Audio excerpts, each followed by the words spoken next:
Sometimes a woman reaches a point where staying put feels harder than starting over. The mail-order bride was not a new idea in the mountains of Colorado in 1882. It was often the only idea.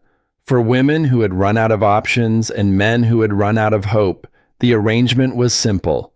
A letter, a train ticket, a promise of shelter in exchange for companionship.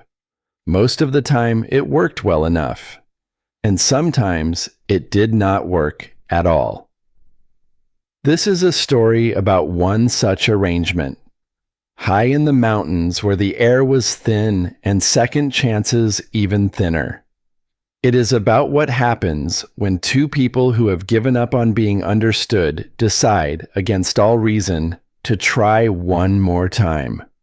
The carpet bag pulled at Lenora's shoulder. The leather straps had worn through the lining of her dress hours ago, and now they bit into the skin beneath. Dust coated her boots, her hem, the back of her throat. She had been climbing for over an hour since the wagon driver refused to go any farther up the trail. He had set her trunk at the bottom of the path and tipped his hat without looking her in the eye.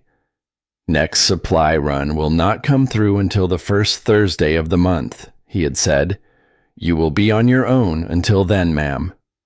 She had nodded, picked up her bag, started walking.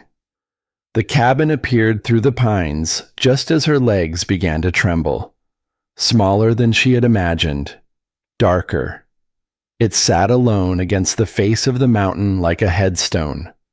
No flowers in the yard, no curtains in the window, just logs and chinking, and a roof that sagged slightly to the left, as though the whole structure was slowly giving in to something it could not fight. A man stood on the porch. He did not move, did not call out a greeting, did not raise a hand or step forward to help with her bag. He just stood there with his arms at his sides and watched her climb the last stretch of trail with the expression of someone who had seen this before and already knew how it would end. Lenora stopped at the bottom step. She set down the carpet bag and straightened her back. Let the ache settle into her spine where it belonged. Looked at him.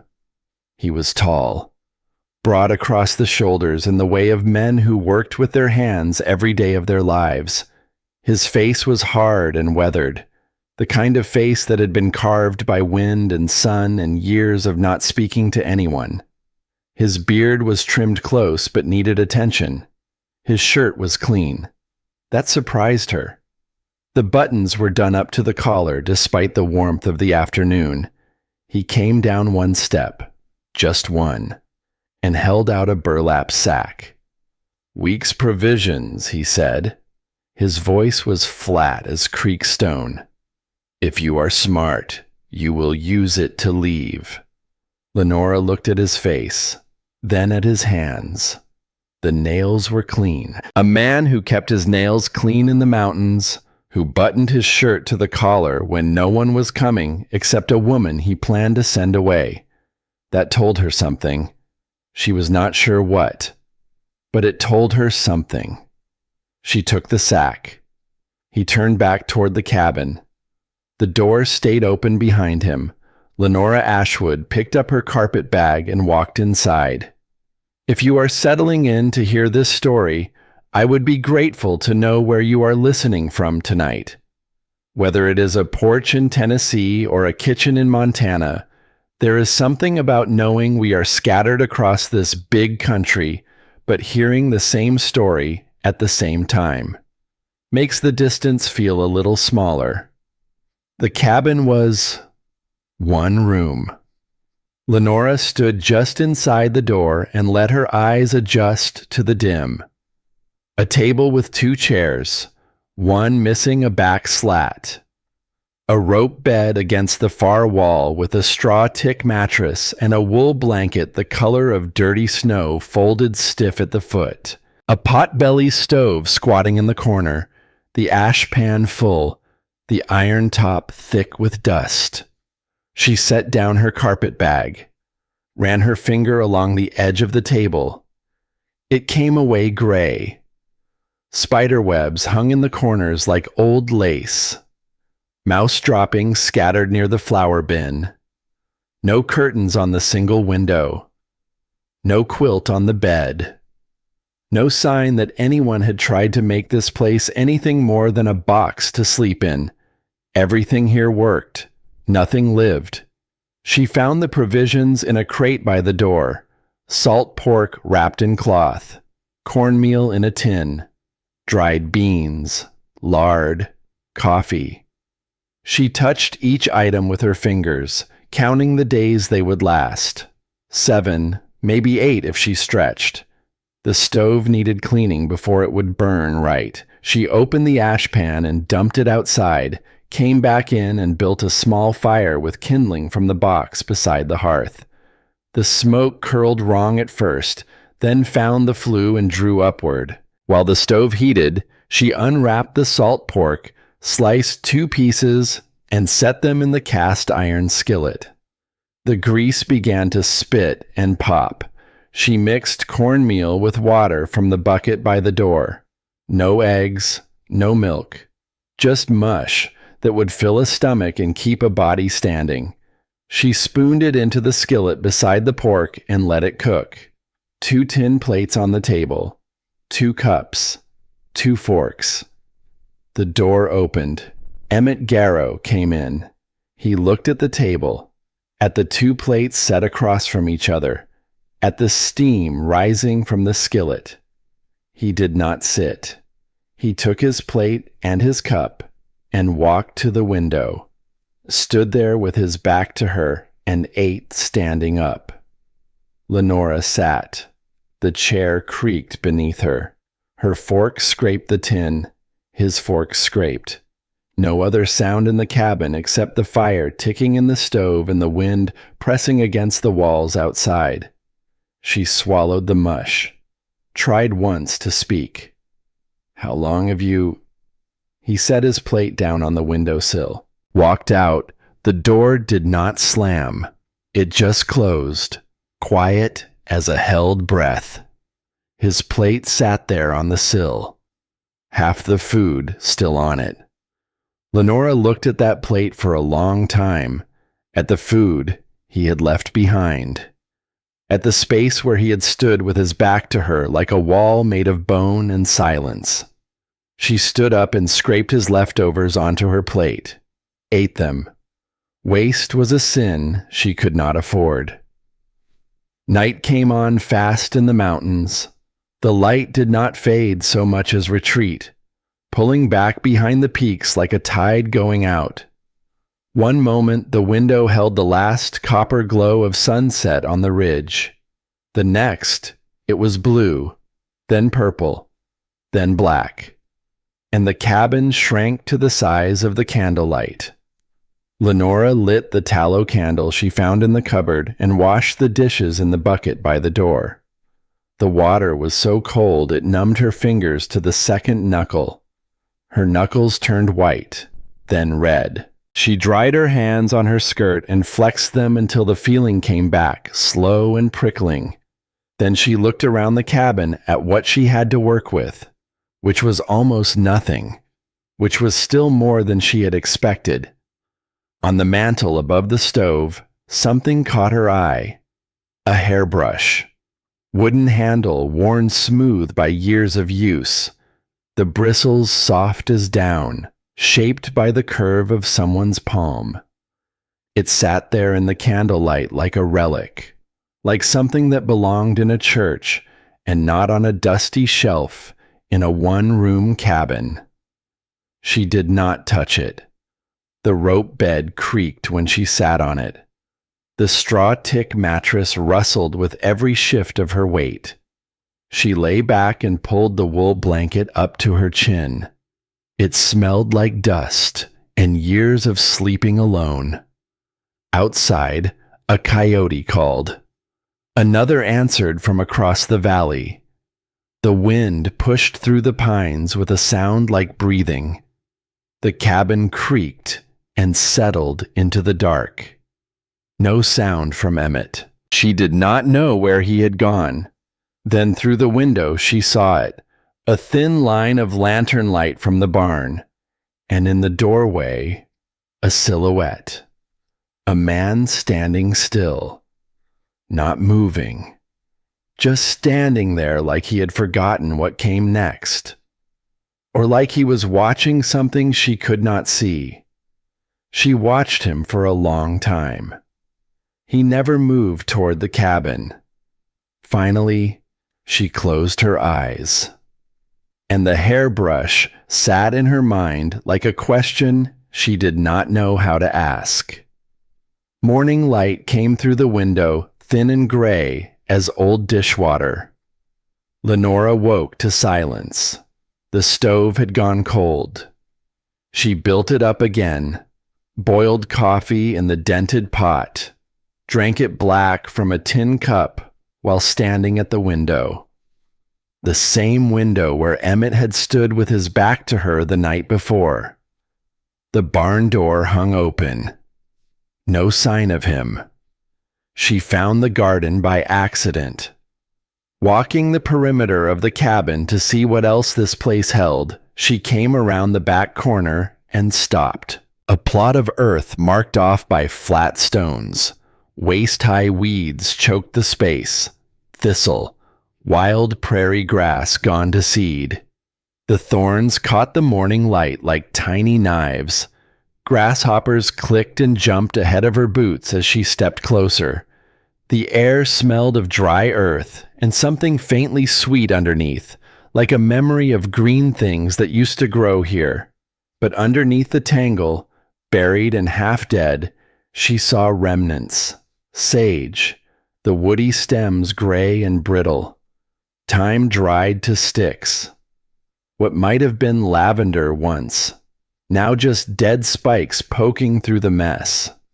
Someone had cared for this, had planned it and planted it and tended it with purpose, then stopped. The stopping was what got her, not the planting, the stopping. Because Lenora Ashwood knew what it meant to stop caring for something you loved, knew it in the deep part of her chest where the old wound lived, the one she carried from Philadelphia like a stone in her pocket. 3 years married to Henry Ashwood.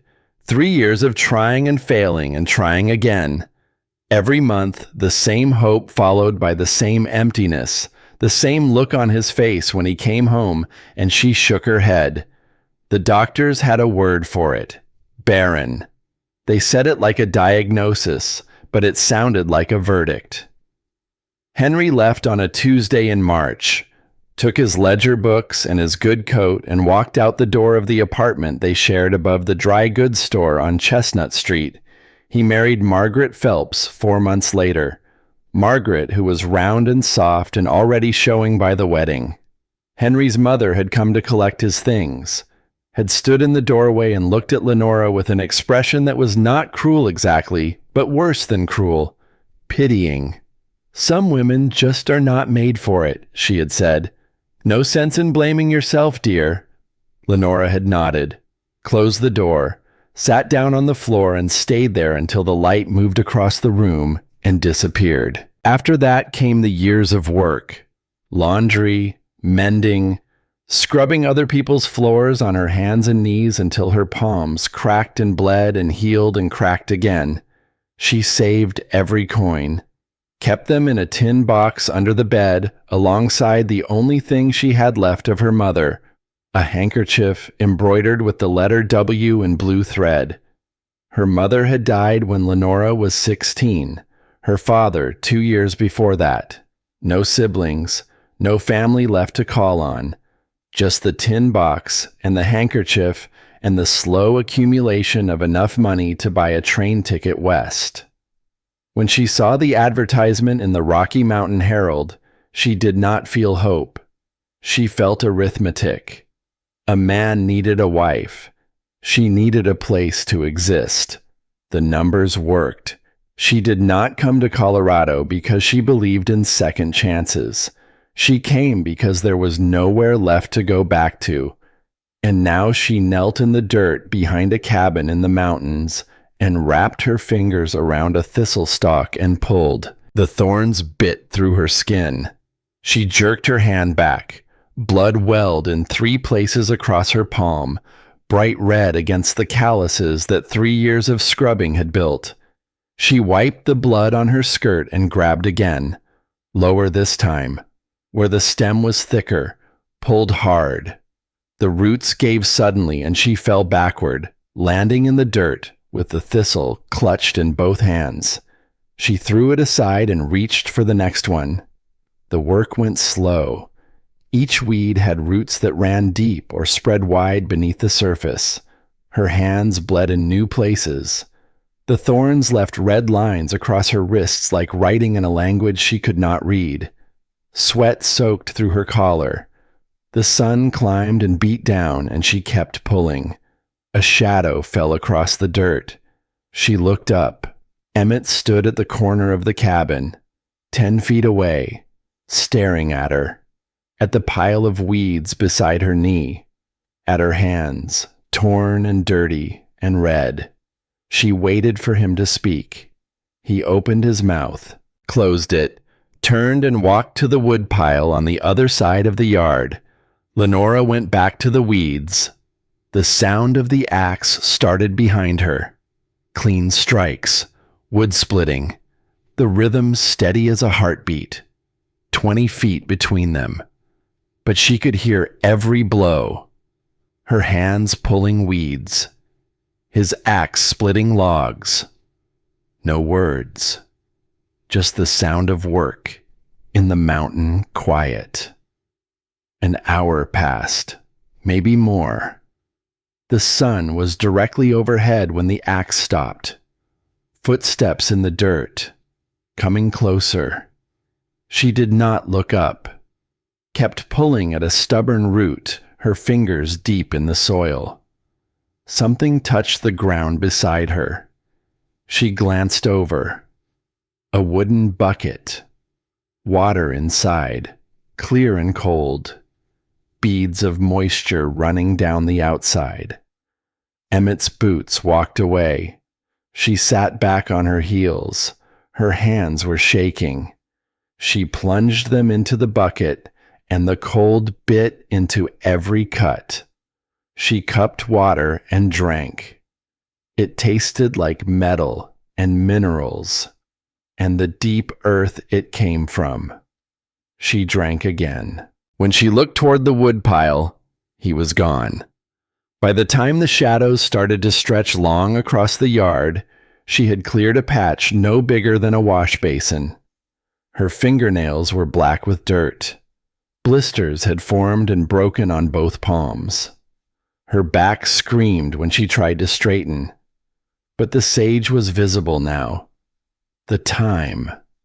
She could see the roots of what might come back if someone gave it the chance. She reached for one more handful of dead grass, and her fingers touched something solid. Not root, not rock.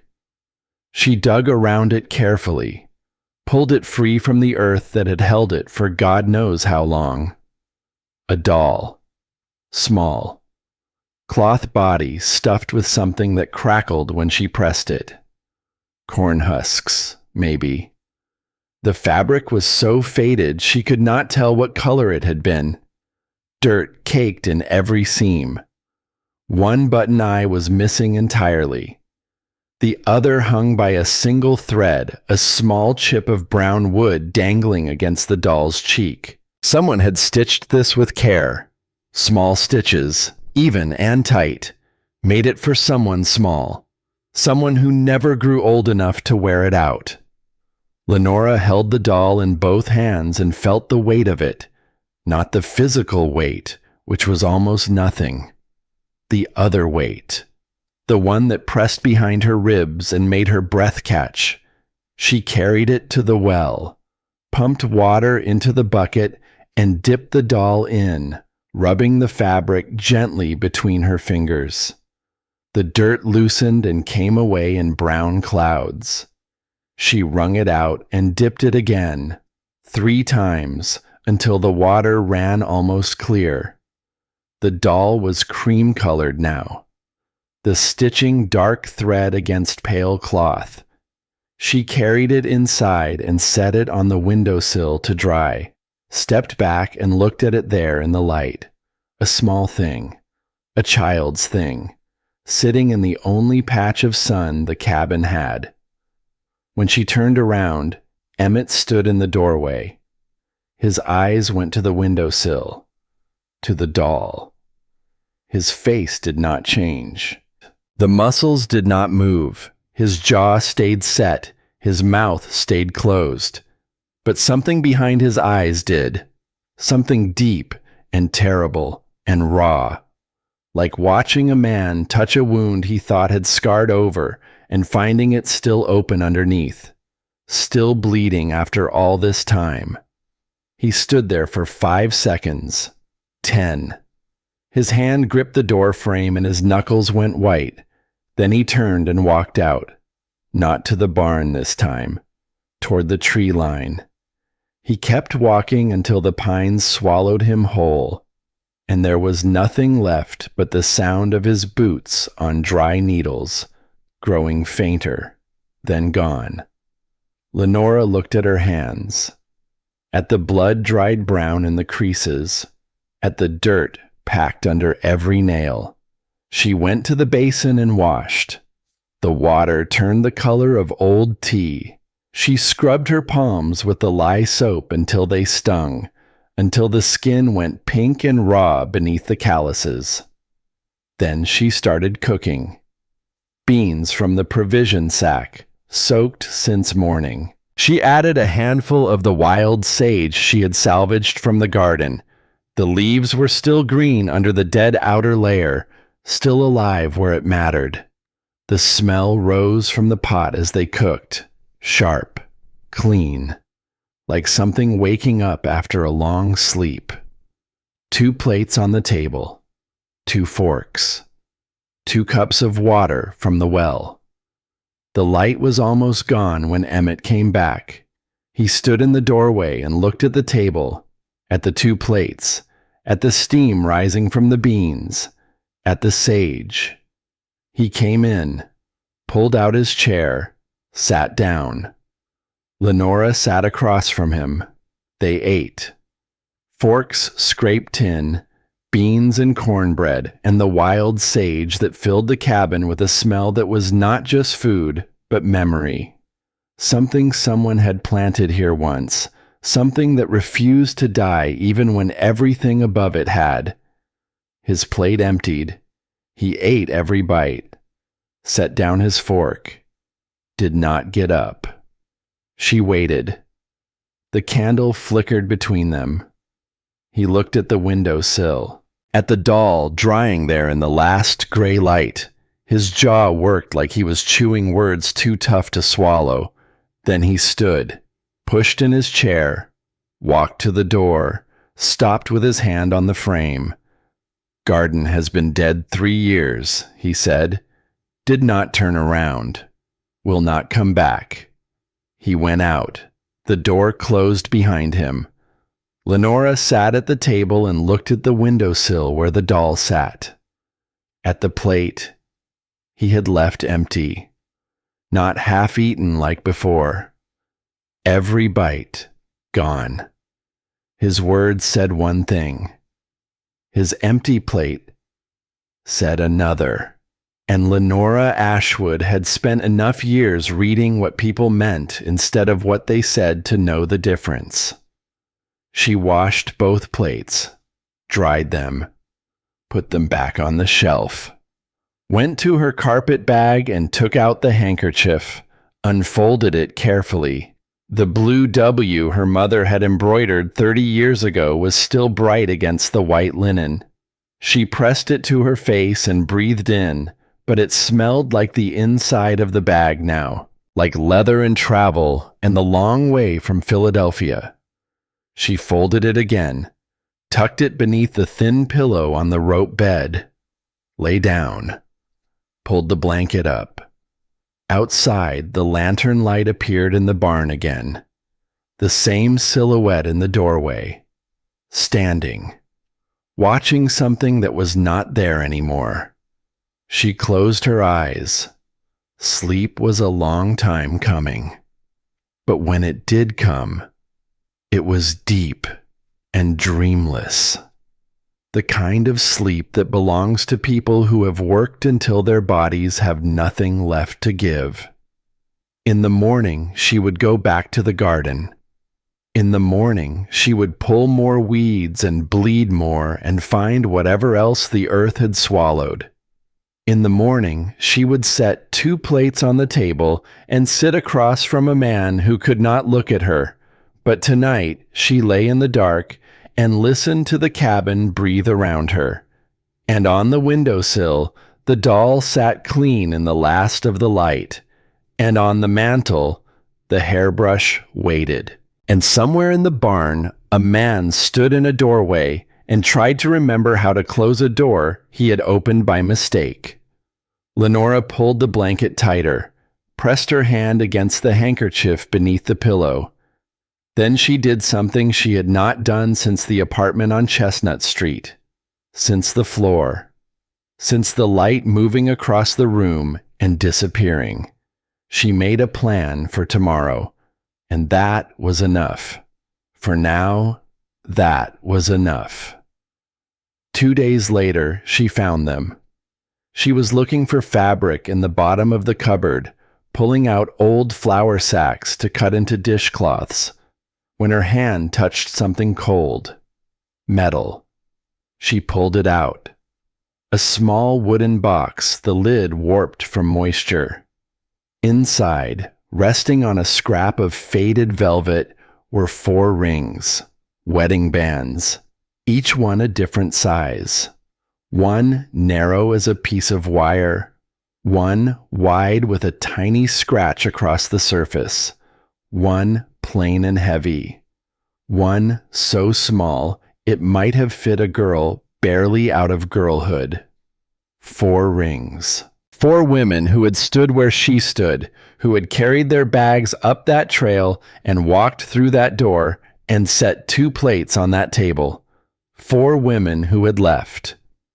Lenora held the box in her lap and looked at the rings, touched each one with the tip of her finger, felt the weight of all those arrivals and departures, all those plates set out and never shared, all those mornings of coffee drunk alone by a window. She closed the box, put it back in the cupboard, stood up and smoothed her skirt. Through the window she could see the barn. The door hung open as always. Somewhere inside, Emmett Garrow was working. She could hear the faint sound of a hammer on wood. 4 women had come to this mountain. 4 women had looked at this man and this silence and this cabin that felt more like a grave than a home, and they had decided it was not worth the cost of staying. They had packed their bags and walked back down the trail and sent their rings back in the mail or left them in a drawer and tried to forget. Lenora Ashwood looked at her hands, at the cuts healing into white lines across her palms, at the new calluses forming over the blisters, at the dirt beneath her nails that no amount of scrubbing seemed to fully remove. These were not the hands of the woman who had arrived on the train from Philadelphia. These were becoming the hands of someone else. Someone she did not recognize yet, but was beginning to trust. She was not the 5th woman who would leave. She was the last woman who would arrive. She just had to figure out how to make him believe that. And she had the feeling it would take more than plates on a table and weeds pulled from a garden. It would take something she did not yet have a name for. Something that lived in the space between silence and speech, between staying and belonging. But she had time, and she had 2 hands that knew how to work. And tomorrow there would be coffee on the stove and dirt under her nails and a garden that needed saving. That would have to be enough. For now, that would have to be enough. The days found a rhythm. Lenora woke before dawn when the air inside the cabin was still cold enough to see her breath. She would rise, pull the blanket around her shoulders, cross to the stove and build the fire back up from the coal she had banked the night before. Add kindling. Blow on it gently until the flame caught. While the stove heated, she would fill the coffee pot from the water bucket, set it on the iron top. Wait. By the time the coffee boiled, Emmett would come in from the barn. He never knocked, just opened the door and stepped inside like entering a room that belonged to no one. He would pour himself a cup from the pot, drink it standing by the window, looking out at nothing in particular.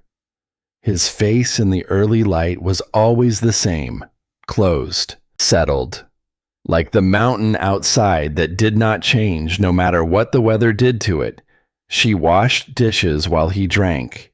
He would set his cup on the windowsill when it was empty, walk back out. The door would close. She would listen to his boots cross the yard, hear the barn door creak open, then the sounds of his work would start. Hammer on nails, saw through wood, the creak of the wagon when he loaded it with feed. They moved around each other like dancers who knew the steps but never touched. She learned his patterns. He checked the north fence every third day, mucked the barn every morning, split wood when the pile got low. He never spoke unless he had to, but his silence was not cruel. It was just there, like the mountains, like the sky, like something that had been in place so long it had forgotten it was a choice. Lenora scrubbed the cabin floors on her hands and knees until the grain of the wood showed through decades of grime. She swept the corners where spiderwebs tried to rebuild overnight, washed the window until the light came through clean and bright for the first time in what must have been years, scoured the potbelly stove until the iron showed black instead of gray. The garden took most of her mornings. Day after day she returned to the patch behind the cabin, pulling weeds, turning soil, finding the plants that still lived underneath. Her hands grew new calluses over the old blisters. The cuts healed into white lines across her palms like a map of every day she had spent on her knees in the dirt. The sage came back first, then the thyme. Green shoots pushing up through dead wood, reaching for the light with the stubborn persistence of things that refuse to die quietly. Emmett worked the far pasture, fixed fence lines, checked the stock. He would come back at midday and eat whatever she had left on a plate covered with a clean cloth, then go back out. Sometimes she watched him from the window. The way he walked, long strides, deliberate. The way he held his tools, firm but not angry. The way he paused sometimes at the edge of the yard and looked at the cabin like he was seeing it from a great distance, like it was a place he used to know. On the 8th day, she found the sourdough. It was in the back of the cupboard, behind a sack of cornmeal and a cracked jar of molasses. A small clay crock with a wooden lid, and inside, dried to a hard crust at the bottom, a sourdough starter. She scraped it out with a spoon, fed it with flour and water from her dwindling supplies, set it by the warm stove where the heat would reach it. By morning, it had bubbled, come back to life. The smell of it was sour and sharp and alive in a way that nothing else in this cabin was. She mixed the dough, kneaded it on the table with the heels of her hands, flour dusting her arms to the elbows. The dough was warm under her palms, elastic, breathing almost. She shaped it into loaves, round and firm, set them to rise under a damp cloth. When the loaves went into the oven, the whole cabin changed. The smell filled every corner, warm, rich, yeasty, and deep. The smell of something being made instead of just maintained. The smell of a kitchen that meant something, that was being used for more than survival. She was pulling the bread from the oven, the crust golden and cracked, steam rising from the split top, when she heard his footsteps on the porch. Earlier than usual, middle of the afternoon. The door opened. Emmett stood in the frame. He did not come in, just stood there. His nostrils flared. His chest rose and fell. Breathing deep. He looked at the loaves on the table, 4 of them, golden brown, still steaming. The heat from them warping the air above like something shimmering. His hand gripped the door frame. His knuckles went white. The color drained from his face, and then came back in a rush of red across his cheekbones. He turned and walked away, fast, almost running. His boots hit the dirt hard and quick, and the sound of them faded toward the barn. Lenora stood with the bread paddle in her hand and looked at the empty doorway, at the space where he had been, at the way the light fell through it and caught the steam still hanging in the air. She understood. The bread was not just bread. It was a smell, a memory, a ghost walking through the kitchen of a dead woman's home. Nessa had baked bread in this oven, had kneaded dough on this table, had filled this cabin with exactly this smell while her husband sat and watched and did not yet know that he was living in the last good days of his life. Lenora set down the paddle, wrapped 1 loaf in a clean cloth, left it on the table where he would see it, took the other 3 to the shelf. She ate her supper alone, washed her plate, went to bed. In the morning, the cloth was folded on the table. Neat, precise. The kind of fold a man makes when he is being careful with something. Only crumbs remained. He had come in the night, had sat at this table in the dark, had eaten the bread that smelled like everything he had lost. And then he had folded the cloth like it mattered. Lenora touched the creases with her fingertips, picked up a crumb, and held it in her palm. Then she put the cloth in the drawer and started the coffee. The second week turned into the third. The routine held. Coffee at dawn. Silence. Work. Plates on the table. But inside the silence, something was shifting. Not breaking. Shifting. Like ice on a river that has not cracked yet but has started to groan. On a Tuesday morning with the sun barely clearing the ridge, Lenora counted her provisions. The salt pork was nearly gone. The cornmeal tin was light when she shook it. The beans were down to a handful at the bottom of the sack. The flour she had used for the bread had taken what little remained. She needed supplies, and she had just enough money left to get them. Her coin purse sat in the carpet bag where she had hidden it on the first day. She turned it upside down over the table. 2 silver dollars and 4 bits fell out. Everything she had left from 3 years of saving.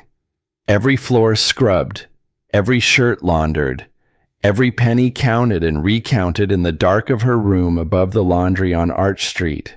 She put the coins in her pocket, picked up the empty burlap provision sack, the one Emmett had handed her that first day, the one he had meant for her to use as a goodbye. She folded it over her arm and walked out the door. The walk to the settlement took 2 hours, downhill the whole way, which meant uphill the whole way back. Dust coated her boots before she had gone a 1/4 mile. The sun climbed and the air got thick with heat. No shade on the open stretches, just scrub brush and loose rock and the ruts cut by wagon wheels into the hard dirt. The settlement was not much, A dozen buildings clustered where two roads crossed. Mercantile, livery, a church with white paint peeling off the clapboards, a saloon with the doors propped open, and a dog sleeping on the boards outside. Lenora walked past them all and pushed through the door of the mercantile. The man behind the counter looked up. Gray beard, suspenders over a collarless shirt. His eyes went from her face to her dusty dress to the coins she placed on the counter one by one. The sign outside said Fenton's Dry Goods. "You the new one up at Garrow's place," he said. Lenora nodded. "Women always think they will be different," he said. Lenora picked up a 10-pound flour sack from the shelf, set it on the counter, added a tin of lard, a small cloth bag of sugar, 3 seed packets from the wooden box by the window, basil, rosemary, mint. The labels said heirloom varieties, good for mountain soil. "I am different," she said. He rang up the sale without looking at her, took her money, gave back 1 bit in change. She loaded everything into the burlap sack. The weight of it settled against her back. 30 pounds at least. The rough fabric bit through her dress and into her shoulders. "You want me to hold that until someone can fetch it with a wagon?" "No." She turned toward the door and nearly walked into the chest of a man she had not heard come in.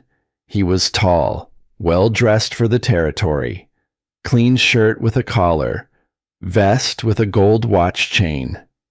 His boots were polished and his hat was new. He smelled like bay rum and something sweet underneath that she could not place. His face was lean and smooth-shaven, and his eyes were the pale blue of a winter sky. The kind of blue that looks clear but gives you nothing. He stepped aside to let her pass, tipped his hat, smiled. "You must be the new Mrs. Garrow," he said. His voice was soft, almost gentle. Like a man talking to a horse he means to bridle. "I am Harlan Slade. I own the property south of the creek, and several others in the valley." Lenora shifted the sack on her shoulder. The weight pulled at her neck. She could feel the coins in her pocket.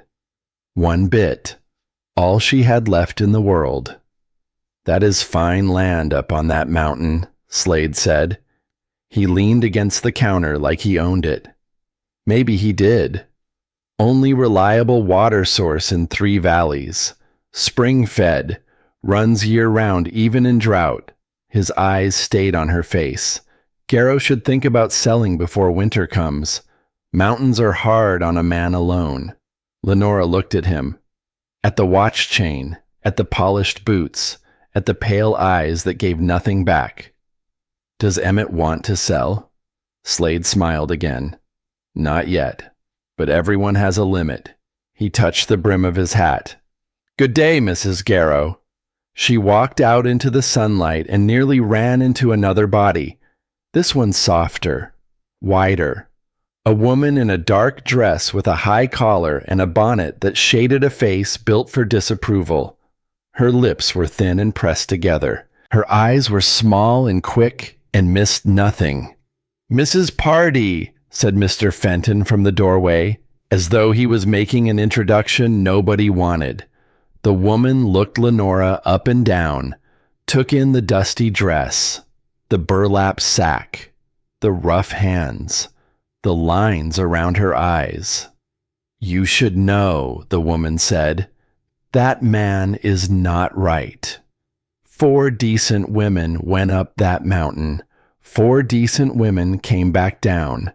If you have an ounce of self-respect, you will take the Thursday wagon back to wherever you came from." Lenora looked at Mrs. Pardee, at the pressed collar, at the small eyes, at the mouth that had never been hungry and the hands that had never bled. "Thank you for your concern," she said. Then she shifted the sack to her other shoulder and started walking. The walk back took 3 hours, uphill the whole way. She had to stop twice, and sit on rocks by the roadside while her shoulders shook and the sack sat beside her. Both times she thought about leaving it. Both times she picked it up again. The sun was halfway down when she reached the cabin. Orange light slanted across the yard. The barn door stood open as always. No sign of Emmett. She carried the supplies inside and set them on the table. Stood there breathing hard until the trembling in her legs stopped. Then she unpacked. Flour into the barrel, lard into the crock, sugar into the tin she had cleaned and dried, seed packets into her apron pocket. When she had the strength, she went out to the garden. The cleared patches of soil were dark and waiting. She knelt down, opened the first packet. Basil seeds. Tiny and black, no bigger than the head of a pin. She pressed them into the earth with her thumb, one by one, covered each one, moved down the row, rosemary next, then mint. Each seed placed with care, each one a decision. She watered them with the dishwater from the basin inside, carried it out in the bucket, and poured it slow over each row. The water darkened the soil, soaked in, and disappeared. She would bring more tomorrow, every day until the seeds sprouted, until the plants grew tall enough to survive on their own. She sat back on her heels and looked at what she had done, at the rows of invisible seeds beneath the dark earth, at the fence Emmett had built around the garden without being asked, at the cabin behind her, at the mountains rising above everything. This was her place now, not because he had invited her, not because a letter and a train ticket said so, because she had walked down this mountain with an empty sack and walked back up with it full, because she had spent her last coins on flour and seeds and possibility, because she had chosen, row by row, seed by seed, day by day. She stood and brushed the dirt from her skirt and went inside to start supper. The fabric came from the flour sacks. She soaked them in a bucket of lye water overnight to bleach out the printing, rinsed them until the water ran clear, hung them on the clothesline to dry in the mountain air. When they were stiff and white, she took them down and sat by the kerosene lamp at night with a needle and thread. Her fingers were clumsy. The thread was coarse. The needle kept slipping on her calloused skin. But she made small stitches, straight and even, the way her mother had taught her when she was 12 years old, sitting at the kitchen table in the house on Spruce Street, while the afternoon light came through the window and her mother hummed without any real tune. She hemmed 2 panels, long enough to cover the single window. Simple. Unbleached white. Clean. She hung them at dawn. Had to stand on the broken chair to reach the nails she had pounded above the window frame the day before. The fabric fell straight, caught the light, softened it, made the room feel less like a box and more like a place where people lived, where someone had decided the light mattered. She climbed down from the chair and stepped back to look. The door opened. Emmett came in for his morning coffee, stopped. His eyes went to the window, to the curtains. He stood there, did not move, did not blink. 10 seconds, 20. His jaw worked. His throat moved like he was swallowing something sharp, something that caught on the way down and would not let go. Then he poured his coffee, drank it, set the cup down, walked out. That evening, when Lenora came in from watering the garden, the broken chair was against the wall, fixed. The missing back slat replaced with a new piece of wood, planed smooth, fitted tight. The joints re-glued. The whole thing solid, and true. She ran her hand over the new wood. It was lighter than the old pieces, fresh cut. The smell of pine sap still warm in the grain. She pulled it to the table and sat down. The chair held. She gave curtains. He gave a chair. She gave bread. He ate it in the dark and folded the cloth. No words. No explanation. Just the slow, careful language of two people who had forgotten how to speak but remembered how to answer. And something was changing. Not fast, not loud, but present. Like the seeds under the soil that she could not see but knew were there. 3 days after the curtains, Emmett stood by the woodpile while Lenora came around the corner of the cabin from the garden. She stopped. He stopped. The axe in his hands. A split log at his feet. They looked at each other across 20 feet of dirt. "Fence by the north pasture needs mending," he said. "To the air. To the ground." Not quite to her face. His voice was rough with disuse, like a gate that has not been opened in a long time and scrapes when it finally moves. She nodded. He shifted his weight. The axe handle creaked in his grip. "Ground is too hard for post holes. Rain coming soon." 12 words. An explanation. Almost an apology for work not yet done. More than he had spoken to her in 2 weeks combined. "I will wait," Lenora said. His eyes flicked to hers, held for half a heartbeat, moved away. "All right then," he said. He picked up the split wood and carried it to the pile. She went back to the garden, but something had shifted. Some invisible line in the dirt between them had been stepped across, not by a foot, by a word. By 12 words about a fence and the weather and the ground being too hard. That night she made stew. Beans and salt pork and wild onions she had found growing by the creek. The smell filled the cabin. She ladled 2 bowls and set them on the table with 2 spoons, pulled out his chair. When he came in, he looked at the bowls, at the spoons, at the chair pulled out on his side. He sat down. She sat across from him. They ate. Spoons scraped the bowls. The wind pushed against the walls. The kerosene lamp flickered when the draft came through the gaps in the chinking. When his bowl was empty, he did not get up right away, just sat there with his hands flat on the table, looking at the wood grain, like he was reading something written in the rings of the tree. Lenora waited. Finally he stood, pushed in his chair, walked to the door, stopped with his hand on the latch. "Bread was good," he said, still not looking at her. "Tasted like—" He stopped, cleared his throat, tried again. "Just good." He went out. The door closed behind him, soft. Lenora sat at the table and looked at his empty bowl, at the chair pushed in neat, at the curtains moving slightly in the draft from the door he had closed with something that was not quite care, but was close to it. She washed the dishes, dried them, put them away.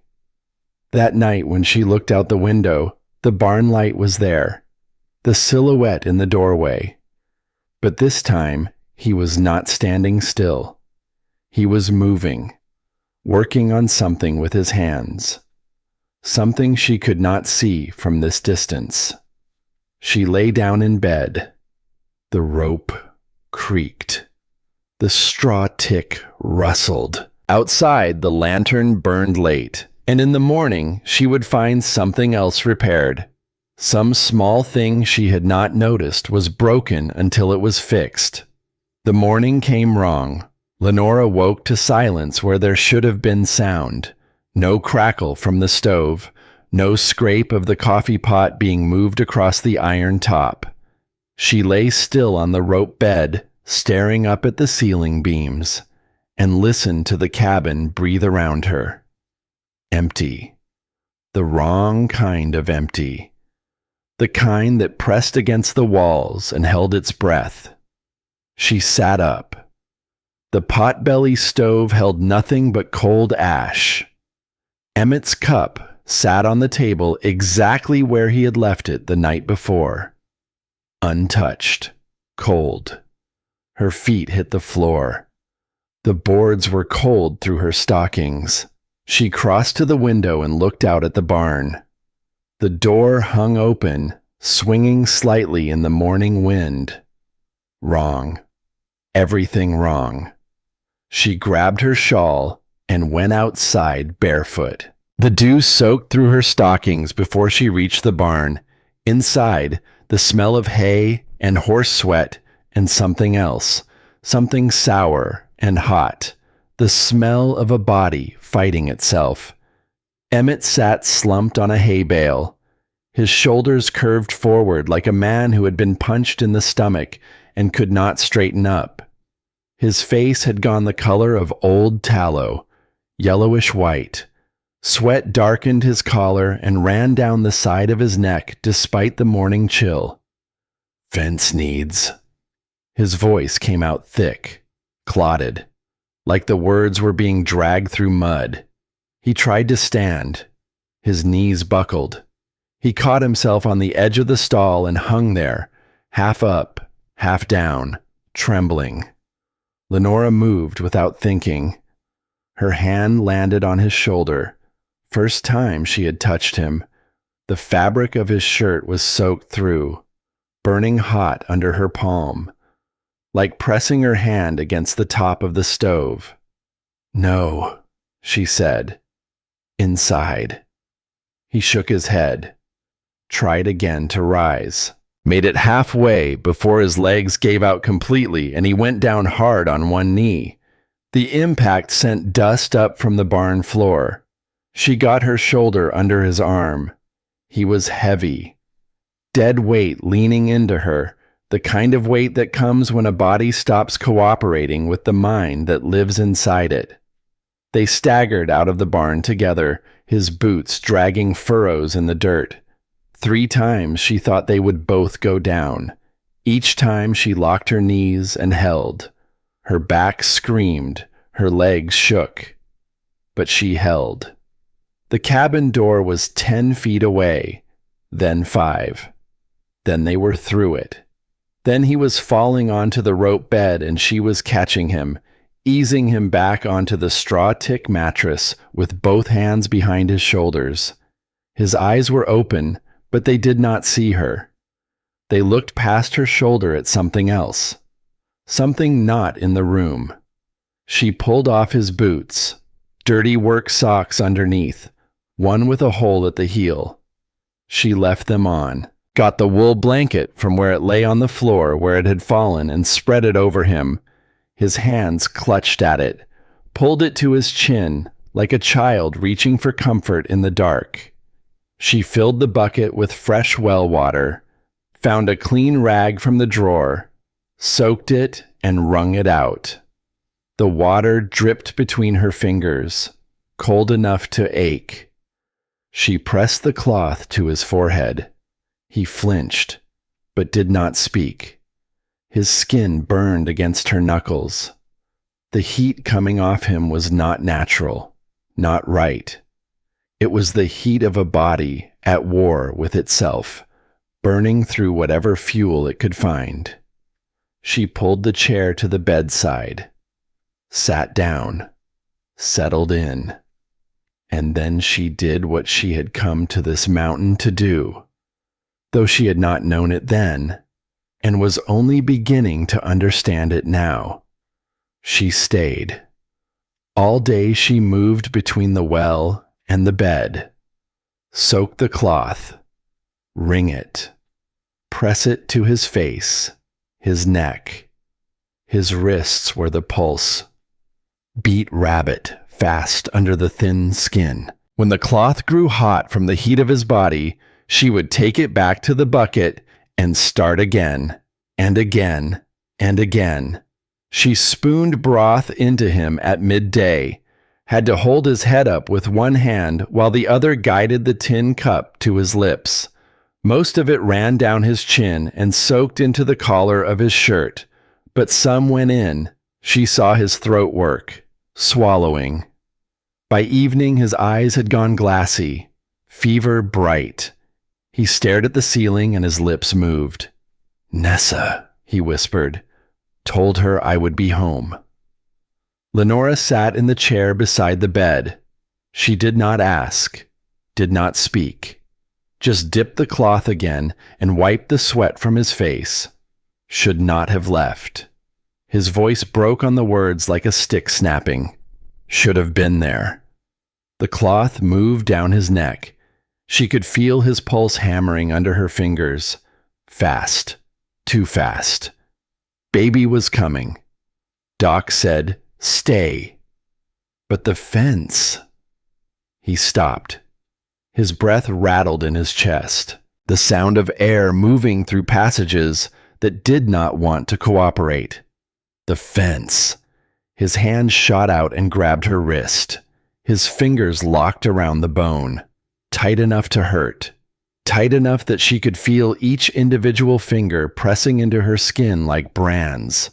His eyes found hers, wild, unfocused, seeing someone who was not there.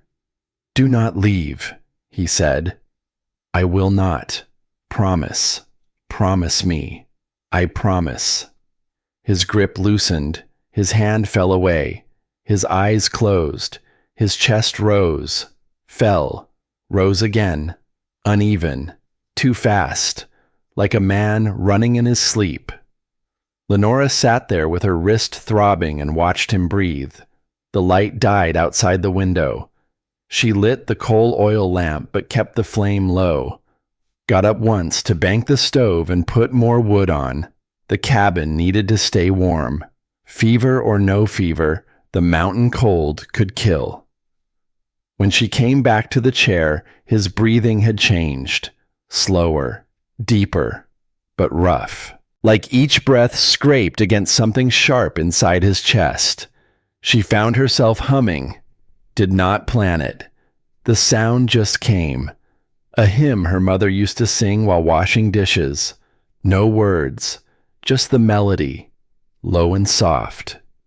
The sound a woman makes when she is alone and does not know anyone is listening. His breathing changed again, steadied, slowed to match the rhythm of the tune. The cabin held the sound and gave it back. The log walls caught the melody and turned it warm. For the first time since she had arrived, the room felt like something other than a box of silence. It felt like a space where people lived. She hummed until her throat grew dry. Then she stopped and just sat. Near midnight, in the deepest dark, his hand moved, found hers where it rested on the edge of the blanket. His fingers closed around her palm, not gripping this time, just holding. His lips moved. "Your hands," he said. His voice was a thread, barely there, worn down. He is gone. She waited. "Your hands are rough." She looked down at their hands together, his large and calloused and burning with fever, hers smaller and scarred and thick with the work of 3 years of survival, hands that had scrubbed and bled and healed and scrubbed again, hands that no one had ever looked at closely enough to notice. His eyes did not open. His fingers loosened. His breathing deepened and he slipped away again into whatever place the fever took him. Lenora sat in the dark and looked at her own hands, at the white lines of healed cuts, at the calluses that covered the calluses, at the dirt under her nails that had become a permanent part of her. She had carried those hands across 1,000 miles, had hidden them in her lap when Henry's mother came to collect his things, had wrapped them in rags when the lie ate through the skin, had pressed them against her own face in the dark of the room above the laundry and willed them to stop shaking. No one had ever said a word about her hands before.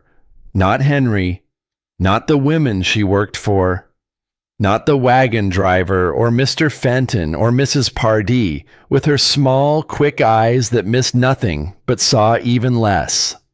But a man in a fever, half gone from the world, had held her hand and noticed. She did not cry. She was not sure she still knew how. But something shifted in her chest.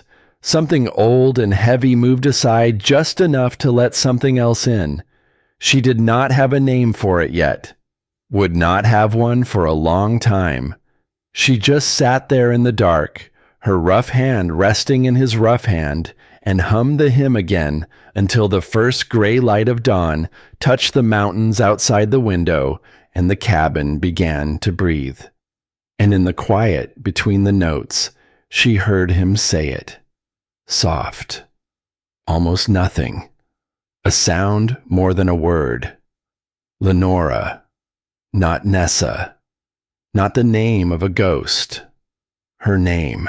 And she understood that he was standing on the line between the living and the dead, between the woman he had lost and the woman who was here. And for one moment in the fever dark, he had chosen to say her name instead. She held his hand tighter and kept humming and waited for the morning to come. The second day of the fever looked like the first. Well water, broth, the cloth cooling his skin. Lenora moved between the bed and the stove and the bucket by the door in a circuit that wore a path into the cabin floor.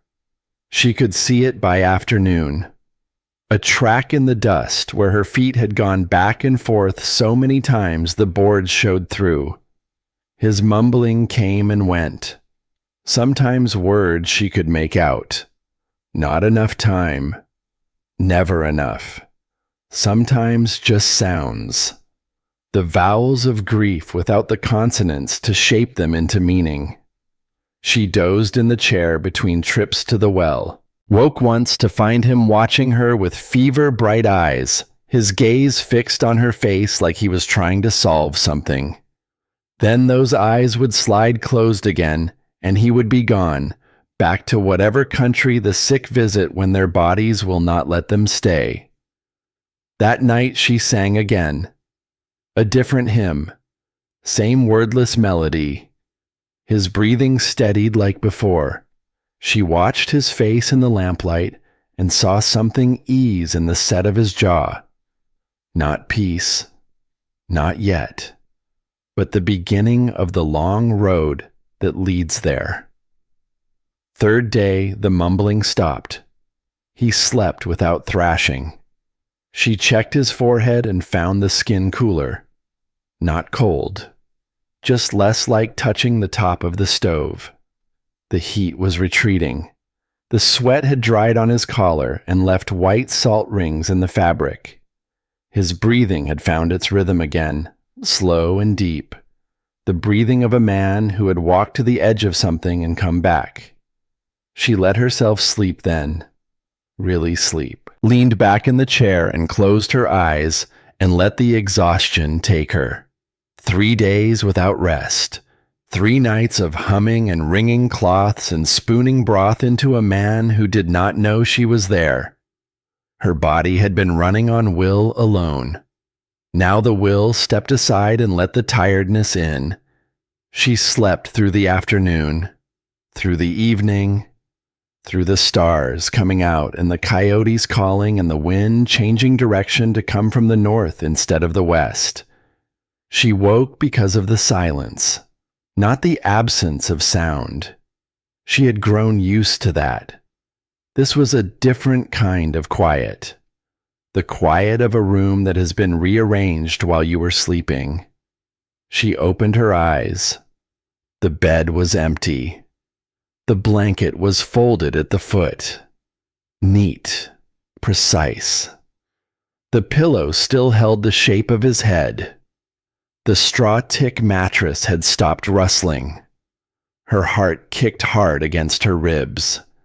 She stood so fast the chair tipped backward and clattered against the floor. The sound was enormous in the empty cabin. She ran to the door and threw it open. Morning light, cold air, the taste of pine and frost. Emmett was in the barn. She saw him through the open door, leaning against the stall with one hand braced on the wood like a man who was not sure his legs would hold him. His face was pale, but the gray had gone. He was dressed, boots on, hair wet like he had dunked his head in the horse trough. He looked at her, really looked. His eyes tracked from her face to her hands to her feet in the dirty stockings she had not changed in 3 days. She became aware of how she must look. Hair falling out of its braid, dress wrinkled from sleeping in a chair, dark circles under her eyes, the smell of sick room clinging to her skin. "You should be in bed," she said. He did not answer, just kept looking at her like he was seeing her for the first time, or maybe seeing her clearly after days of fever dreams, seeing the real woman instead of the ghost he had been talking to in the dark. Then he turned and walked out the back of the barn. She stood there with the morning cold biting through her dress. Watched the space where he had been. Listened to his footsteps fade into the grass of the far pasture. He did not come back. Not at midday.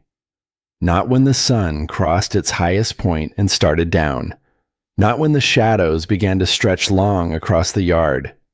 She checked the north pasture, the creek, the line of cottonwoods at the property edge. No sign of him. Just the land sitting empty under the sky. She went back inside and made supper. Set 2 plates.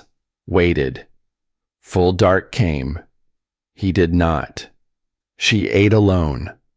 Left his plate covered with a clean cloth. Banked the stove, blew out the lamp.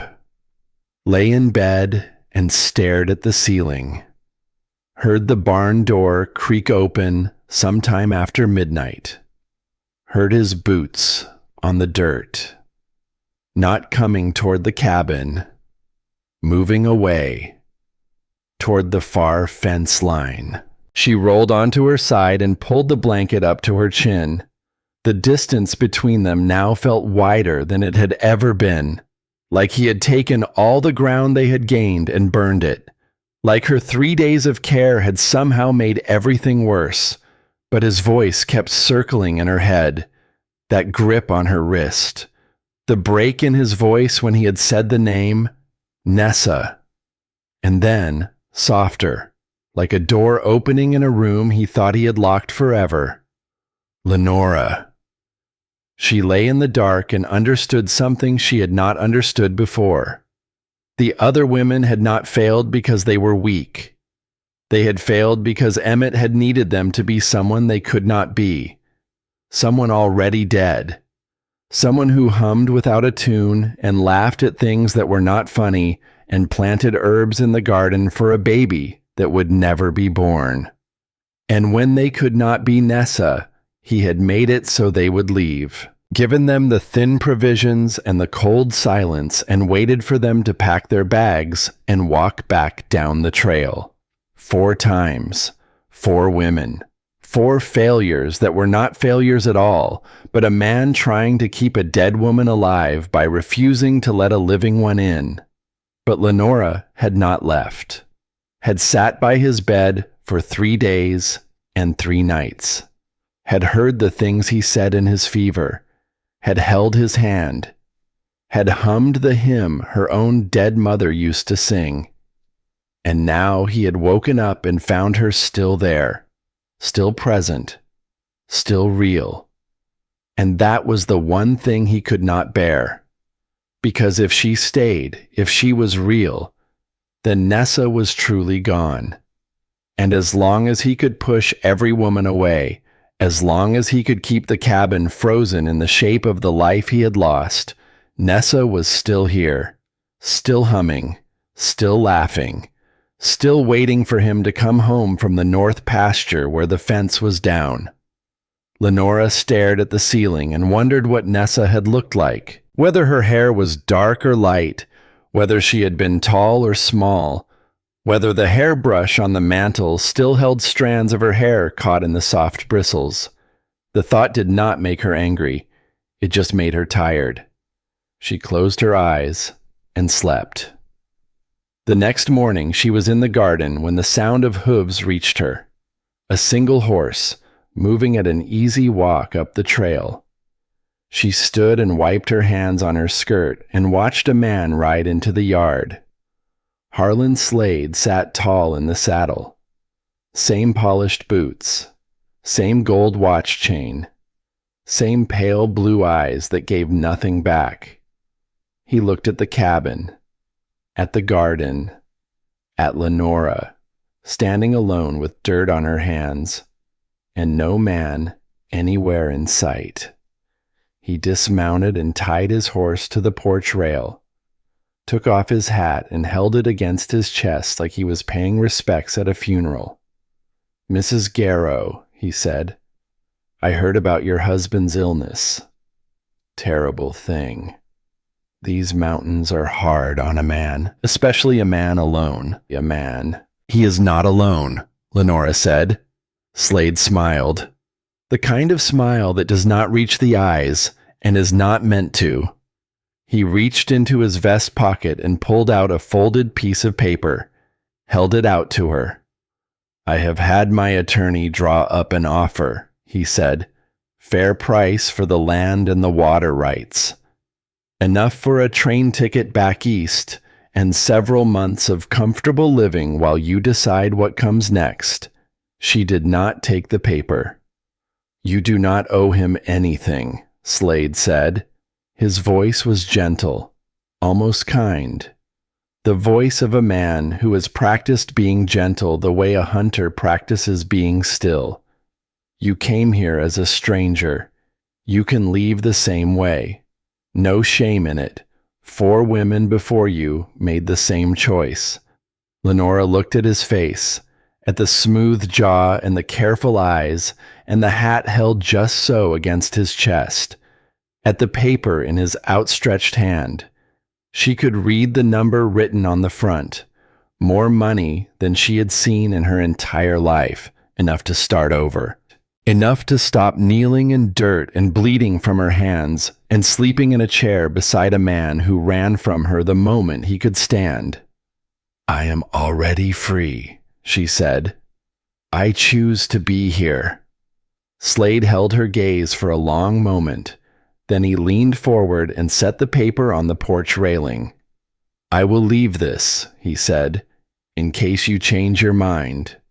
He mounted his horse, touched his hat brim, rode back down the trail at the same easy pace he had come, like a man who had all the time in the world and knew it. Lenora picked up the paper, looked at the number one more time, folded it and put it in the drawer of the kitchen table. Underneath the flour sack cloths and the wooden spoons and the small things that made a kitchen, then she went back to the garden and kept working. Emmett came back that evening, not from the barn, from the far pasture. His clothes were dirty and his boots were caked with mud. He had been walking all day. She could see it in the way he moved, heavy, like his legs were arguing with each other about the next step. He came inside, looked at the table. 2 plates, 2 forks, steam rising from the pot on the stove. He sat down. They ate. The silence between them was different now. Not the silence of avoidance. Not the empty silence of 2 strangers. Something else. Something that had weight and texture and lived in the space between them like a third person at the table. When the plates were empty, Lenora did not get up to wash them. She sat, looked at the candle flame, let the quiet stretch. I was married before, she said. Emmett's fork stopped moving. He set it down. His name was Henry. He was a bookkeeper in Philadelphia. We were married 3 years. She paused. Watched the flame bend in the draft.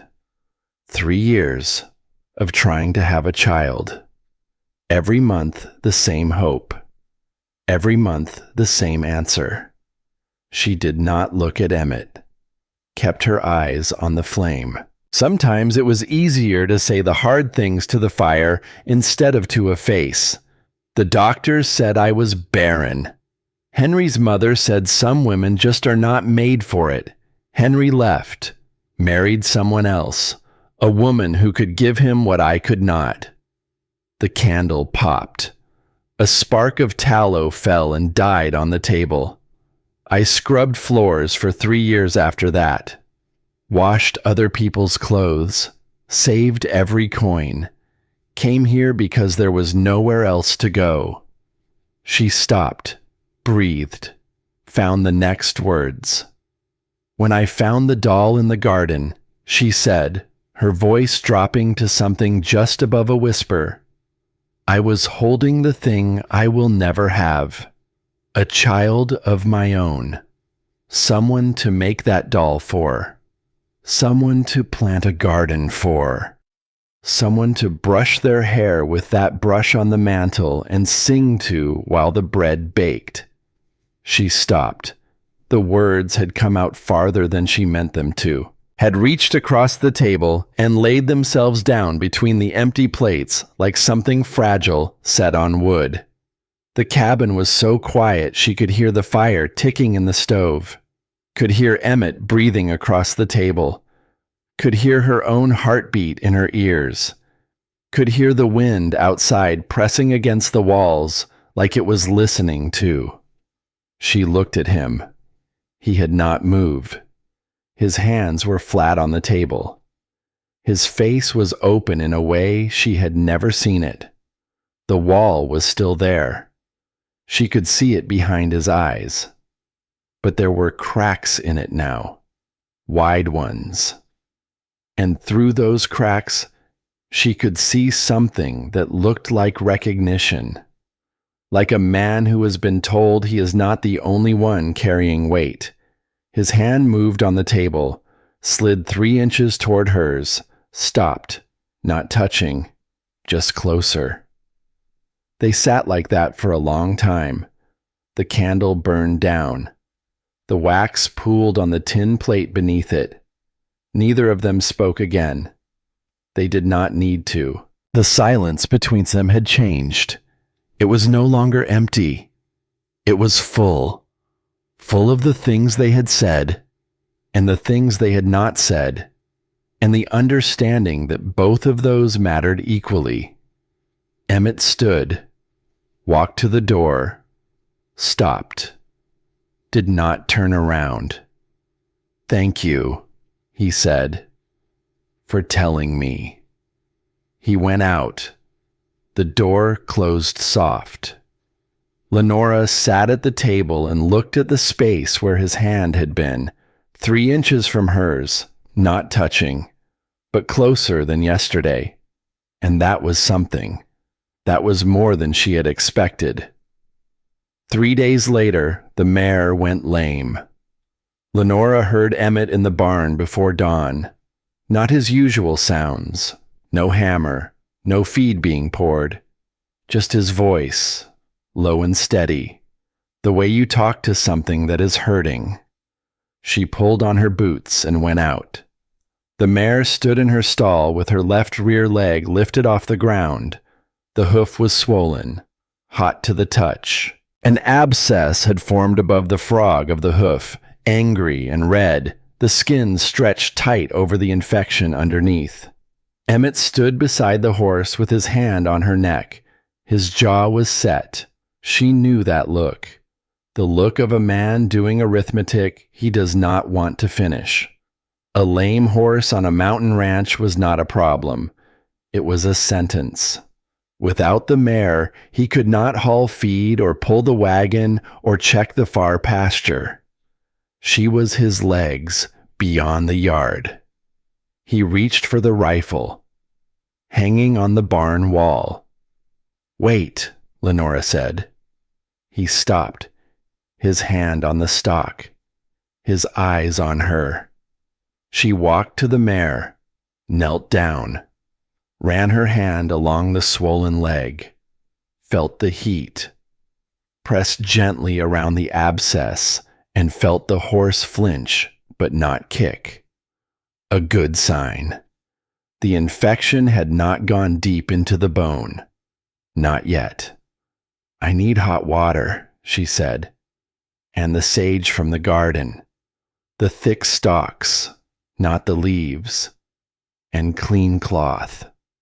Emmett looked at her hands on the horse's leg, at the steady way she held them, like she had done this before. She had. Her mother had been the daughter of a horse doctor in Lancaster County, had grown up in a barn before she grew up in a house, had taught Lenora how to read the heat in a horse's leg the way other mothers taught their daughters to read a recipe, how to make a poultice from garden herbs, how to lance an abscess so the poison drained clean without spreading. Lenora had not thought about those lessons in years, had packed them away with everything else from the life before. But the knowledge was still there, living in her hands the way the sourdough starter had lived in the crock. Dried up, dormant, waiting to be fed. Emmett set the rifle down. He brought the water, brought the sage, stood back, and watched as Lenora heated the stalks until they were soft, wrapped them in cloth, and pressed the poultice against the swollen hoof. The mare snorted and shifted, but did not pull away. Lenora held it there, steady, patient, speaking to the horse in the same low voice Emmett had been using. Then she took the small knife from the shelf, cleaned it with boiling water, held it steady, and opened the abscess, quick and clean. One cut, sure and deep enough. The infection drained, dark fluid and the sharp smell of sickness leaving the body. The mare trembled but held still. Lenora spoke to her the whole time, low words, steady words, the words her mother had taught her to say to an animal in pain so it would know it was not alone. She packed the wound with fresh poultice and wrapped it tight with clean cloth strips. She did this every morning and every evening for 3 days, changed the poultice, cleaned the wound, checked for heat. On the 2nd day, the swelling went down.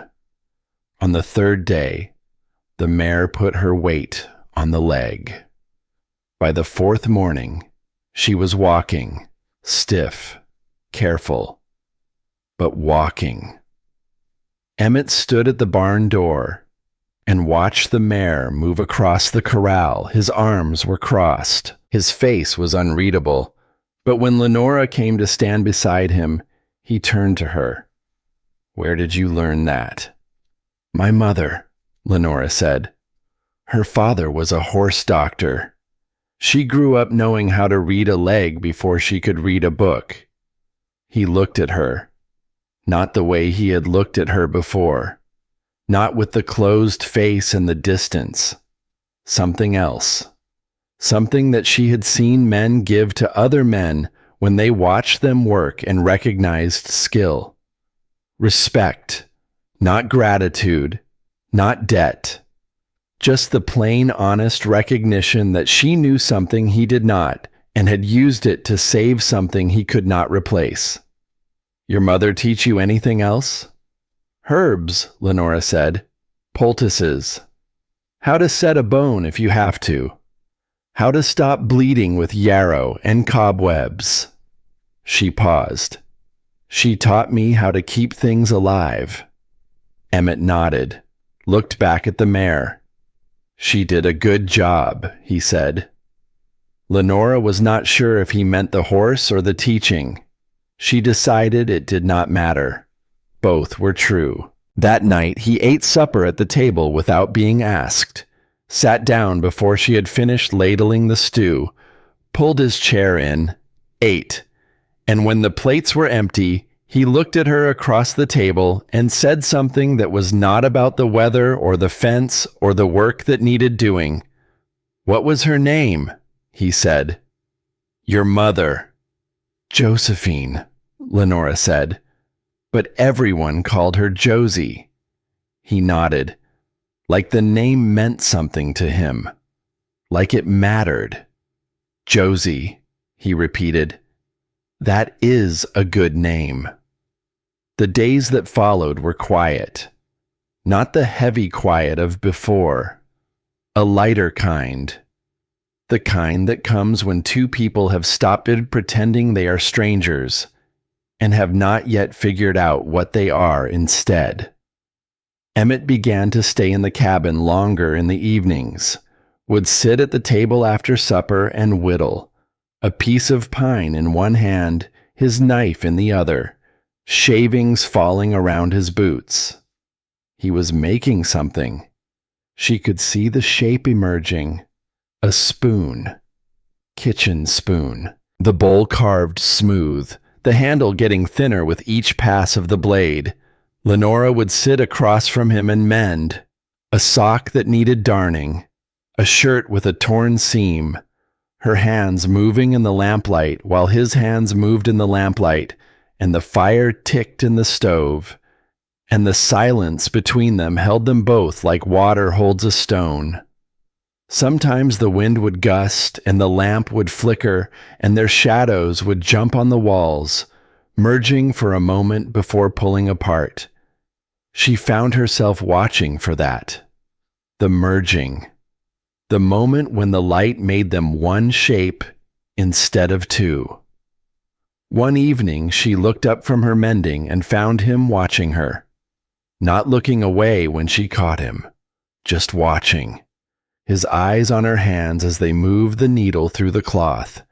He looked down at his whittling. The knife moved again. A curl of wood fell. She went back to her mending, and something in the cabin shifted. Not a sound, not a movement, something in the air itself, like the room had taken a breath and decided to hold it. They were not strangers anymore. They were not yet what they would become. They were somewhere in the middle, in the space between silence and speech, between distance and closeness, between the people they had been and the people they were becoming. And that space, Lenora was learning, was not empty. It was full of all the things that grow in the dark. Seeds under soil, roots reaching down, the slow, patient work of becoming. She tied off her thread, bit it clean, set the mended sock aside. Outside the window, the stars were thick as spilled salt across the black sky. The mountains were shapes without edges. The garden was invisible in the dark, but she knew it was there, knew the seeds were working, knew that come morning there might be green where there had been nothing. She blew out the lamp. In the dark, she heard Emmett gather his things, heard him stand, heard his boots cross the floor toward the door. "Good night, Lenora," he said. First time he had said her name while looking at her, while awake, while choosing to. "Good night, Emmett," she said. The door opened and closed. His footsteps crossed the yard. The barn door creaked. Lenora lay in the dark and pressed her hand against her chest where the old wound lived. It was still there, still heavy, but smaller now. Or maybe she was larger. Maybe that was what happened when someone said your name like it mattered. You grew just enough to hold the weight. She closed her eyes, slept deep, and woke before dawn to the sound of hoofbeats. Not one horse, several, coming up the trail fast, hard. She sat up in bed. The cabin was dark. The stove was cold. Through the window she could see riders cresting the rise. 3 of them, moving fast. The kind of fast that does not come from somewhere good. They pulled up in the yard, dismounted, leather creaking, spurs ringing on the hard ground. One of them saw her in the window and grinned, missing a tooth on the left side. His beard held food scraps she could see even through the glass. The barn door stood open, but Emmett was nowhere in sight, had not come in for his morning coffee, was not at the woodpile or the well or anywhere she could see. Lenora looked at the cabin door. No lock, no bar, nothing between her and 3 strange men except Wood and Will and whatever it was inside her that had carried 30 pounds of flour up a mountain. She stood, pulled her shawl around her shoulders, smoothed her skirt, pressed her feet into the cold floor and felt them hold. Then she opened the door and stepped out onto the porch, alone. 3 men stood in her yard like they owned it. Lenora kept her hand pressed against her skirt and counted the distance between herself and the cabin door. 15 feet, maybe 12 if she ran. But she did not run. She stood on the porch with her shawl around her shoulders and the morning cold biting through her dress and looked at them the way you look at weather. Something to be faced, not fled. The one nearest the porch was the same one who had grinned through the window. Up close, he was worse. Tobacco stains on his collar, a knife handle showing at his belt. His hat was pushed back and his eyes moved across her body like hands searching a pocket. You Garrow's new wife? She did not answer, looked past him to the barn, still empty. No movement from inside. Asked you a question, the man said. He took a step closer. His boot hit the bottom step of the porch. The wood creaked under his weight. My husband is checking fence in the north pasture, Lenora said. Her voice came out steady. That surprised her. Inside her chest, her heart was beating so hard she could feel it in her teeth. But her voice was level, even. The voice of a woman giving directions, not the voice of a woman who was afraid. Won't be back until evening. The second man laughed, younger than the first. Hat pushed back, showing sweat-darkened hair, stringy arms, and a mouth that hung open when he was not talking. That is so convenient, he said.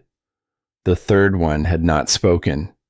He stood by the horses with his hand resting on his saddle, watching her the way a dog watches a rabbit hole. Patient, still, waiting for the moment to move. We can wait, the first man said. He climbed another step. Lenora's throat went tight. She swallowed and felt it click. Her scarred hand pressed flat against her skirt. The morning air was cold on her face. She could smell the horses, could smell the men. Sweat and leather and something sour underneath. Then movement from the barn. Emmett emerged from the shadow of the doorway, rifle cradled in both hands, not raised, just held there where they could all see the barrel and the stock and the hands that knew how to use them.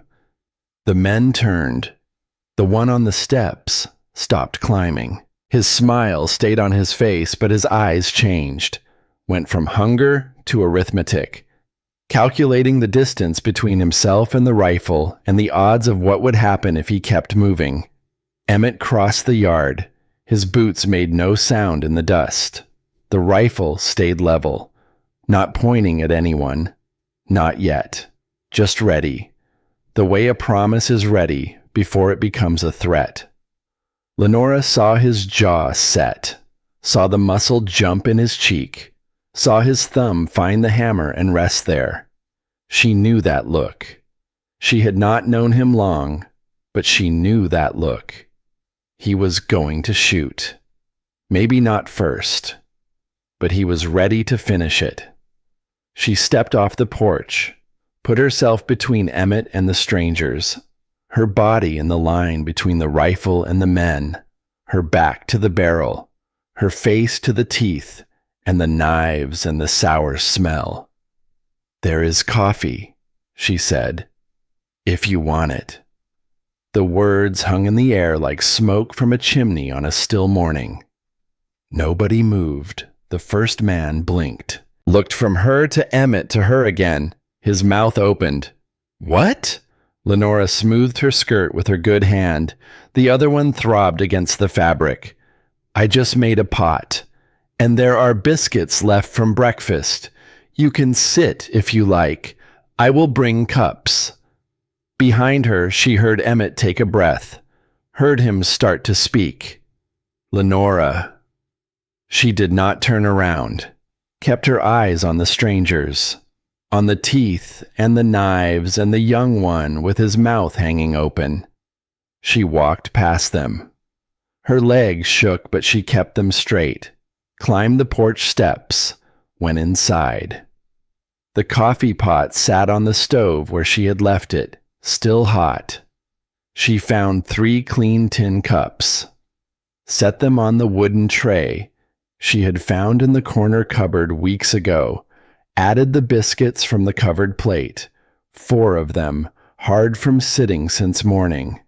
Her hands trembled. The cups rattled against the tray. She stopped, pressed her palms flat on the table, breathed until the shaking stopped. Then she picked up the tray and walked back outside. The men stood exactly where she had left them. Emmett had not moved either, the rifle still in his hands, his knuckles white around the stock. She walked to the chopping block where Emmett split wood, set the tray on it, poured coffee into each cup. The stream stayed steady, did not spill. 3 cups steaming in the morning air. "Sit if you like," she said again. The first man looked at the coffee, at the biscuits, at her face. His hand dropped from his belt where it had been resting near the knife handle. He sat on the chopping block, picked up a cup, sniffed it like he thought she might have put something in it, then drank. The young one reached for a biscuit, bit into it, chewed. The third one stayed by the horses, but his hand came off the saddle. Lenora poured herself a cup, held it with both hands even though the tin stung against her raw palms, sat on the porch step, drank. The men drank. Emmett stood with his rifle. The silence stretched like a wire between fence posts. A crow called from the cottonwood by the creek. The wind pushed dust across the yard in a slow spiral. Finally, the first man set down his cup, wiped his mouth with the back of his hand. "Heard there was some strays come through here last week," he said. His voice was different now, smaller. The bravado had leaked out of it like water from a cracked cup. Wondered if Garrow had seen them. Emmett's thumb moved on the rifle, found the hammer, did not cock it, just rested there. "Have not seen any," he said. His voice came out rough, like he had not used it in days, which was close to true. The man nodded, drained his cup, set it back on the tray. Careful, like he was in a parlor and not a dirty yard with a rifle at his back. "Obliged for the coffee," he said. Lenora nodded, did not smile, did not speak. The 3 men stood. The young one grabbed the last biscuit and shoved it in his pocket. They walked to their horses, mounted. The leather creaked, The horses shifted and snorted and turned. The first man looked back at Lenora. She met his eyes, did not blink, did not look away. He touched the brim of his hat, a small movement, barely there. The gesture a man makes when he recognizes something he did not expect to find. Then they turned and rode down the trail. The sound of hooves faded, became nothing, just the wind and the dust settling and the crow still calling from the cottonwood. Lenora sat on the step and watched them disappear. The coffee cup shook in her hands now. She set it down before she dropped it, set it on the boards and pressed her palms against her knees and let the shaking come. Her whole body trembled. Shoulders, arms, legs. The fear she had held back while the men were there came pouring through her like cold water through a broken dam. Emmett lowered the rifle, turned to her. "You could have—" He stopped, started again.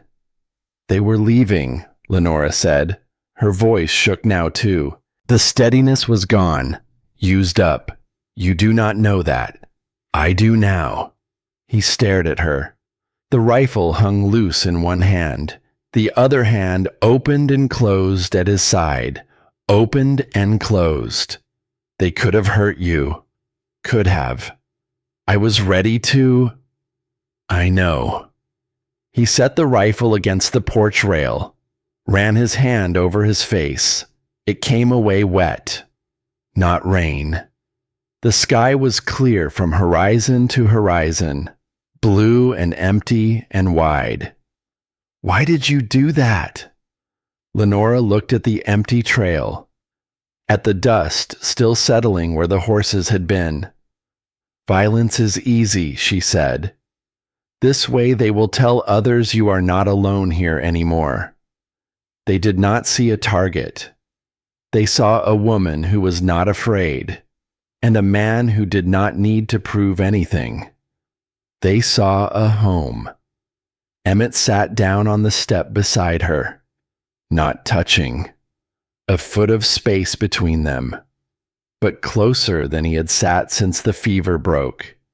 Closer than he had sat since the night his hand moved 3 inches across the table toward hers. His hands rested on his knees. They were shaking, small tremors that made his fingers twitch against the denim. She looked at those hands and understood. Not fear making them shake. Something bigger. Something that lived in the same place her own shaking came from. The place where you realize someone matters enough to lose. "You were not afraid," he said. "I was terrified. Did not show it. Did not need to." They sat. The Charmin climbed higher. The shadow of the porch roof shrank back toward the cabin wall. The coffee grew cold in the cups on the chopping block. The wind moved the dust in patterns that meant nothing and everything. "You protected me," he said. Not a question, a realization. Like a man picking up a stone and finding it heavier than he expected. Lenora stood, brushed the dust from her skirt. "Protected both of us," she said. She went inside, left him sitting there with his shaking hands and his useless rifle and whatever was working through his head. The dishes needed washing. The floor needed sweeping. The normal work of a day that had started with 3 men and a knife and had ended with coffee on a chopping block. Her hands ached. She turned them over and looked at the blisters across her palms, old ones and new ones layered together like the rings of a tree. She pressed them against her skirt and went back to work. Evening came. She made supper, set 2 plates on the table, sat and waited. The door opened. Not midnight, not after dark. Full evening light still coming through the curtains she had sewn and hung. Emmett stood in the doorway. He looked at the table, at the 2 plates, at her sitting there. He came inside, closed the door behind him, walked to the table, sat down across from her. They ate in silence, but it was a different silence than any that had come before. Not the silence of avoidance, not the silence of two strangers eating because they had to. Something else. Something that felt like the space between words when you are trying to find the right ones, and you know that when you find them, everything will change. When the plates were empty, Emmett set his fork down, folded his hands on the table, looked at them instead of her. "Nessa was my wife," he said. Lenora's hands stopped moving. The dishcloth hung from her fingers. Water dripped onto the floor. She did not turn around from the basin. Let him speak to her back. Sometimes that made it easier. Sometimes the hardest things need to be said to a turned shoulder instead of a watching face. "Fever took her," he said, "and the baby. 3 years ago, come next month." The water kept dripping. She heard each drop hit the boards. I told myself I did not need... His voice caught, broke like a dry branch underfoot. He cleared his throat and tried again. Did not need anyone after that. But the cabin got too quiet, so I sent for help. Thought if I called them hired hands instead of wives, it would be different, would not hurt when they left. Lenora turned, looked at him. His face was wet. He did not wipe it, just sat there with tears running into his beard and his hands folded on the table like a man in prayer.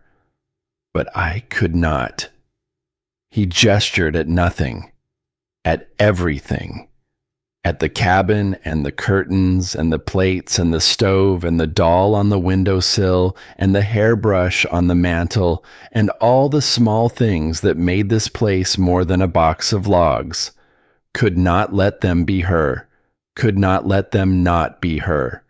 So they would leave, and I would tell myself it was better, easier. She set the dishcloth down, walked to the table, sat across from him, waited. "Then you came," he said, "and you did not leave." His eyes found hers, red-rimmed, wet, more open than she had ever seen them.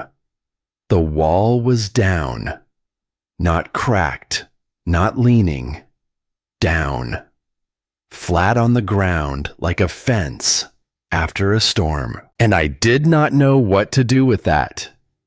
The lamp flickered. Neither of them moved to adjust it.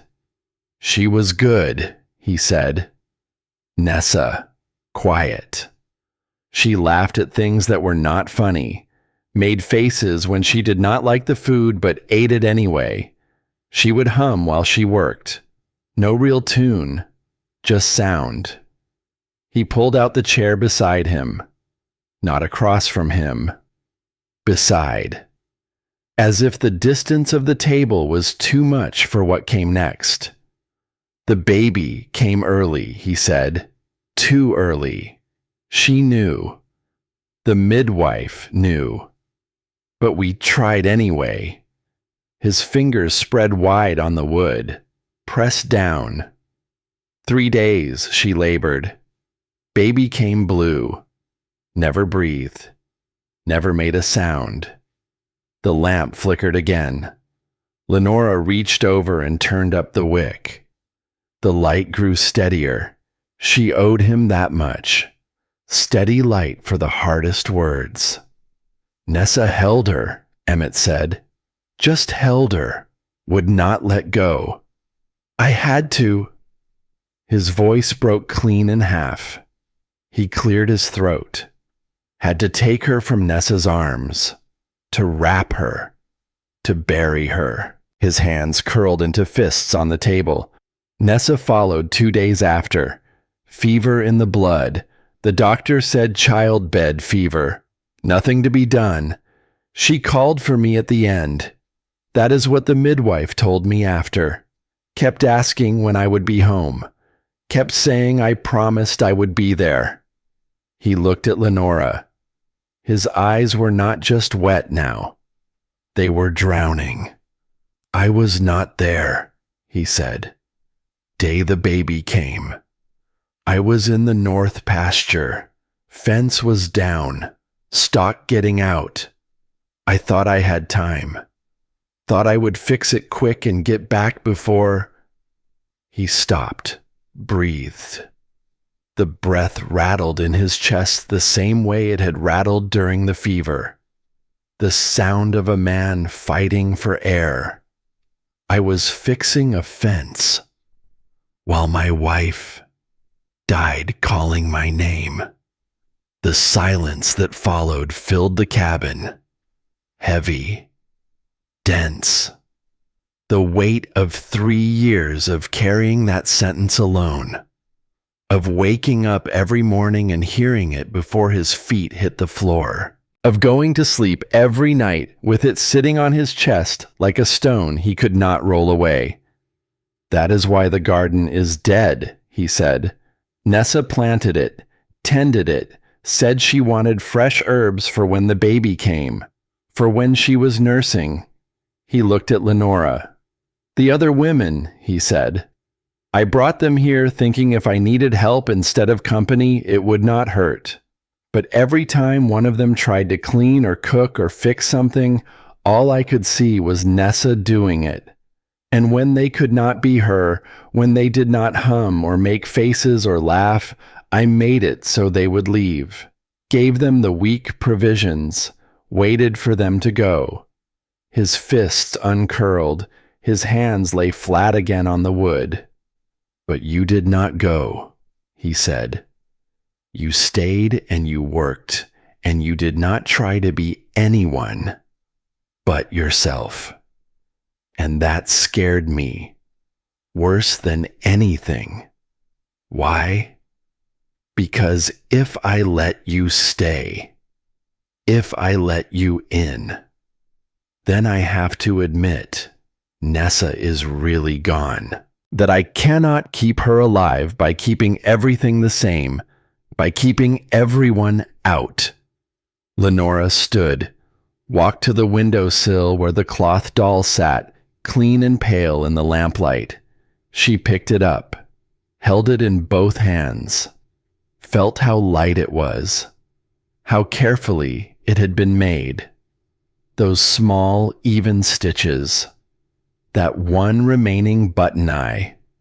She found the piece of clean muslin she had cut from the flour sacks weeks ago, wrapped the doll in it, folded the edges neat. Where is the wooden box? She asked. The one on the shelf above the window. Emmett pointed. His hand trembled. She got it down, opened the lid, the faded velvet inside. The 4 rings still there in their row. She lifted them out gently, set them on the table. Then she placed the wrapped doll inside the box and closed the lid. We will keep her safe, she said. Emmett stared at the box. His chest rose and fell, like a man learning how to breathe for the first time. Where should she go? Lenora asked. He looked at the high shelf, the place where important things lived, above the window where the light would reach. There, he said. Lenora carried the box to the shelf, had to stand on her toes to reach, placed it careful, centered, stepped back. The box sat in plain sight, not hidden, not forgotten, just honored. Emmett walked to the shelf, stood looking up at it. His hand rose and touched the edge of the box, just barely, the tips of his fingers against the wood. She will be safe there, Lenora said again. He nodded. His hand fell. He turned to her. His face was open, raw. The face of a man who has taken off armor he has been wearing so long he forgot it was there, and now feels the air on his skin for the first time. Thank you, he said. They stood in the lamplight. The cabin held them. Lenora woke to the sound of her own breathing. Sharp. Fast. Something was wrong before she opened her eyes. She could feel it in the air. A coldness that was not the mountain cold. Something else. Something broken. She rose and went to the door, opened it, and walked around to the back of the cabin. The garden was destroyed. The fence Emmett had built was trampled flat. The posts snapped. The rails scattered across the dirt like bones. The rose she had planted, the basil and the rosemary and the mint, were torn up, uprooted, thrown. The small green shoots that had just begun to break through the soil were lying on their sides with their roots exposed to the air, already wilting. Hoof prints everywhere. Deep ones. Deliberate. Not the random wandering of stray cattle. These prints went up and down the rows in straight lines. Someone had ridden a horse through her garden on purpose, back and forth until everything she had built was flat. Lenora walked into the wreckage, knelt down, picked up a basil seedling from the dirt. The stem was broken. The tiny leaves were bruised and dark. She held it in her palm and looked at it. Weeks of work. Every seed pressed into the earth with her thumb. Every row watered with dishwater she had carried from the basin. Every morning spent on her knees pulling weeds and checking for growth. Every coin she had left in the world spent on packets of seeds at Fenton's Mercantile. Every choice she had made to stay on this mountain instead of walking back down. All of it lay broken in the palm of her scarred hand. She heard Emmett behind her, heard him stop, heard the breath go out of him like he had been struck. She did not look up, kept looking at the broken seedling, at the roots that had been reaching down into the dark, doing the slow, patient work of growing, until someone had ripped them out and left them to die in the light. Emmett walked into the garden, stood beside her, looked at the hoof prints, at the snapped fence posts, at the deliberate lines of destruction that could not be mistaken for accident. His face changed. Not anger, something deeper, something older. Fear. The fear of a man who has seen this before, who has built something and lost it, who has watched the one thing he cared about be taken while he was not looking. "You should go, Lenora," he said. She looked up at him. "This is not your fight. This place, this land, me." He swallowed. "I cannot protect you. Could not protect Nessa. Could not protect." His voice stopped, like a river hitting a dam. Lenora stood. Her knees ached. Her hands were dirty. The broken seedling lay at her feet. "This is not your decision," she said. He turned away. His shoulders curved in. "You did not fail Nessa," she said. "You were mending a fence. You were doing the work that needed doing. That is not failure. That is a man trying to hold things together." He did not answer. "And you have not failed me," she said. Her voice cracked on the last word. "The garden can be replanted." She walked past him, into the cabin, opened the kitchen drawer. The paper Harlan Slade had left, the offer to buy the land. The number that was more money than she had ever seen. Enough for a train ticket, enough for a new start, enough to walk away from the dirt and the silence and the broken garden and the man who could not stop losing things. She held the paper over the open stove.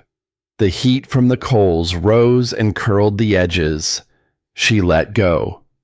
The paper caught, flared orange, turned black, curled into ash, and fell through the grate. Gone. She closed the stove door, went back outside.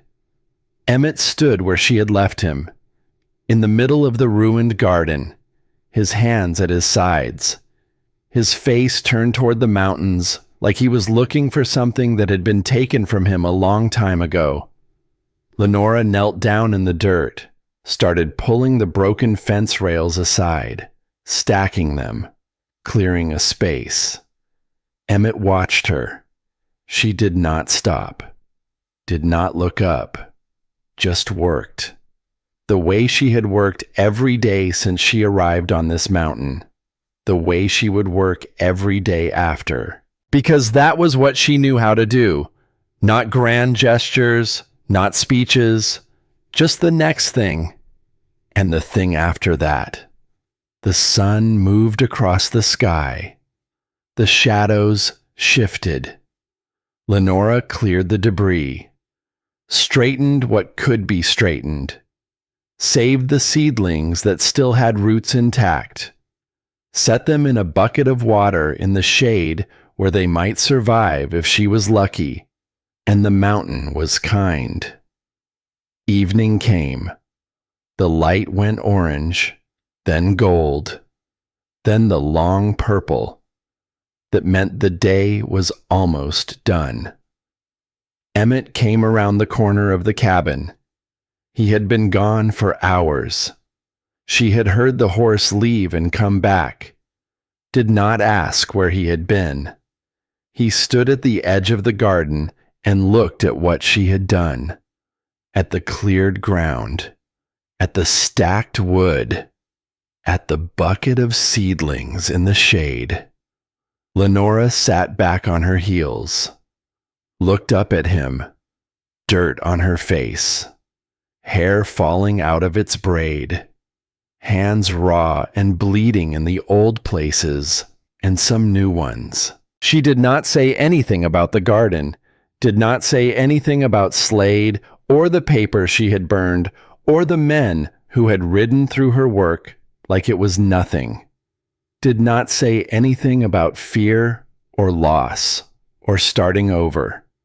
She said the only thing that mattered. You hold the posts. I will drive the nails.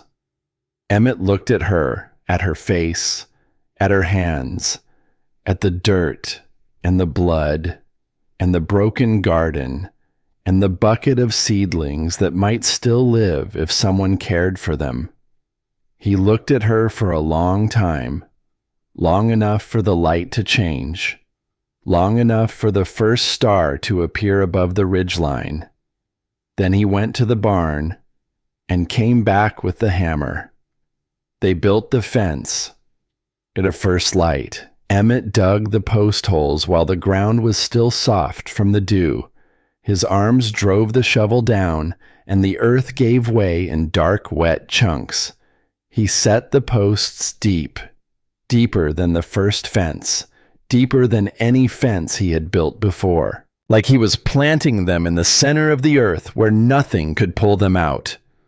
Lenora held the rails steady while he nailed them. 1 strike, 2, 3. The nail head sank flush with the wood. She pulled another nail from the box and held it ready. He positioned the next rail. She placed the nail. He drove it home. They did not speak, did not need to. The rhythm of the work was the conversation. Hammer and hold, lift and place, the sound of iron on iron and wood on wood. The oldest language, the one that came before words. By noon, the garden had a proper boundary. New posts, new rails, measured and fitted and joined with care. Not a temporary fix, not something thrown up in a hurry, something built to last, something that said we are still here and we intend to stay. Lenora knelt inside the new fence and opened the small clay jar she had kept in the back of the cupboard. Inside were seeds she had saved. A handful of basil. A pinch of rosemary, the last of the mint. She had held them back without knowing why. Some instinct that told her to keep a reserve, to never plant everything at once, to always have something left for the day when starting over was the only choice. She pressed them into the earth one by one. The soil was dark and cool under her fingers. It accepted the seeds the way it always had, without judgment, without memory. The ground did not know that something had been destroyed here. It only knew that something was being planted again. She watered them with the bucket Emmett brought from the well. He set it down beside her without a word. She poured it slow, watched it soak in and disappear. They stood side by side and looked at what they had built. The new fence, straight and solid. The dark soil waiting. Their shadows touching on the ground between them. "It is good," she said. He nodded, wiped his face with his sleeve. "It is good," he said. The sound of wheels on the trail reached them before the wagon came into view. Lenora straightened. Emmett stepped in front of her, just slightly, just enough. His hand went to his side where the rifle was not because he had left it on the porch. But the wagon that crested the rise was not carrying trouble. Mr. Fenton sat on the bench seat, reins in his thick, freckled hands, his gray beard blowing in the wind. The wagon bed was loaded. She could see sacks and boxes and something green poking up above the rails. Behind the wagon, riding side saddle on a bay mare, was Mrs. Pardee, her back straight as a fence post, her bonnet tied tight. A crate balanced across her lap. They pulled into the yard. Mr. Fenton set the brake and climbed down. He did not look at Emmett.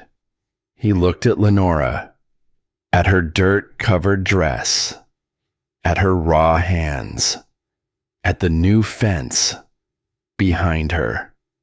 "Brought some things," he said, like he was commenting on the weather, like a man delivering supplies to a neighbor, because that is what it was. He unloaded the wagon. A 50-pound sack of flour, a tin of lard, sugar, coffee, 3 packets of seeds, and something Lenora had not expected. A small tree in a burlap-wrapped root ball, an apple sapling, the trunk no thicker than her thumb, the leaves bright green and trembling in the mountain air. She stared at it. Mrs. Pardee dismounted, handed the crate to Lenora. Inside were 2 hens, brown feathers, bright eyes, the sound of clucking and scratching against the wooden slats. Beneath the crate, folded neat, was a set of bed linens, a quilt, cream-colored with blue stitching, the kind of thing a woman keeps in a cedar chest for years before giving away. Mrs. Pardee looked at Lenora, at the garden, at the new fence, at Emmett standing on the porch with sawdust on his shirt and his hands still dirty from the post holes. "I was wrong about you," she said. The words came out stiff, like they had cost her something to say, like she had been chewing on them the whole ride up the mountain, and they still had edges. She paused, looked at the trampled ground outside the fence where the hoof prints were still visible. "Slade does not speak for this town," she said. "He does not get to decide who stays and who goes. Not here." Lenora stood in the yard with the crate of hens in her arms and the apple sapling at her feet, and looked at these 2 people who had ridden up a mountain to bring her things she had not asked for. Mr. Fenton, who had told her women always think they will be different. Mrs. Pardee, who had told her to take the Thursday wagon back to wherever she came from. They had changed their minds, not because Lenora had argued or begged or pleaded her case, because Mr. Fenton had watched her count out her last coins on his counter and load 30 pounds of flour onto her back and walk 5 miles uphill without looking back. Because Mrs. Pardee had heard the story from someone in town and recognized something in it that she had not been willing to see before. That this woman was not running from something. She was running toward it, and she was doing it on bleeding hands and borrowed time and the kind of stubborn will that does not announce itself but does not apologize either. Her hands shook. Not from fear this time. Not from cold. From something she had not felt since before the apartment on Chestnut Street. Since before Henry. Since before the word barren had been spoken over her like a sentence. Someone was giving her something, and not asking for anything back. "Thank you," she said. The words came out smaller than she intended, quieter, because they were carrying more weight than 2 words should have to hold. Mr. Fenton nodded, cleared his throat, looked at the sky like he was checking for rain. "Ground looks good up here," he said. "Good soil under all that rock. Just needs someone stubborn enough to work it." He glanced at Lenora. The smallest smile moved through his beard. Then it was gone. Mrs. Pardee nodded. Once. Tight. Then she mounted her horse and rode back down the trail without another word. Mr. Fenton tipped his hat, climbed onto the wagon, and followed. The sound of wheels faded. The dust settled. Lenora set the hens down, looked at the apple sapling, picked it up and carried it to the garden, knelt down and dug a hole at the end of the last row with her bare hands, set the root ball in, packed the soil around it, watered it. A tree takes years to bear fruit. She knew that. Everyone knew that. But you plant it anyway. You plant it because you believe in the years you cannot see. That evening, the cabin filled with the smell of fresh bread. Lenora had used the new flour, had kneaded the dough and shaped the loaves and set them to rise and baked them until the crust cracked golden and the steam poured out and the whole room felt alive again. They sat at the table, ate. The bread was warm, the coffee was hot, the lamp burned steady. When the plates were empty, Emmett stood. But he did not walk to the door. He walked to the mantel, to the hairbrush. He picked it up, held it in both hands, turned it over. The wood was warm from the heat of the stove, worn smooth as a river stone from years of use. He could see the place where a woman's hand had held it every morning, the groove her palm had worn into the handle. He carried it to the table, set it between them. "This was Nessa's," he said. "I want you to have it, if you want it."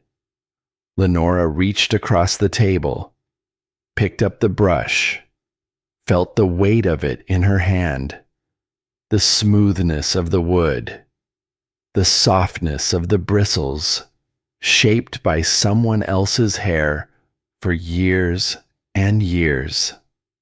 "Thank you," she said. Emmett stood at the door, his hand on the latch. He turned back. "Will you stay?" he asked. "I mean, not as help, not as hired, as..." He struggled with the word. It stuck in his throat like something too large to swallow whole. His jaw worked, his eyes went to the floor, to the table, to the brush in her hands. "As your wife," Lenora said. He looked at her, his eyes were clear, wet but clear. "As my wife," he said. My helpmate. To build a life together. Not a replacement. Not a copy of something that was. Something new. Something ours. A true home. Yes, she said. He blinked.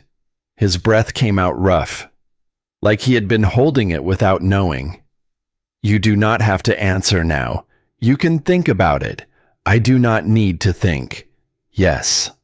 They stood there with the table between them and the lamp burning and the night pressing against the windows.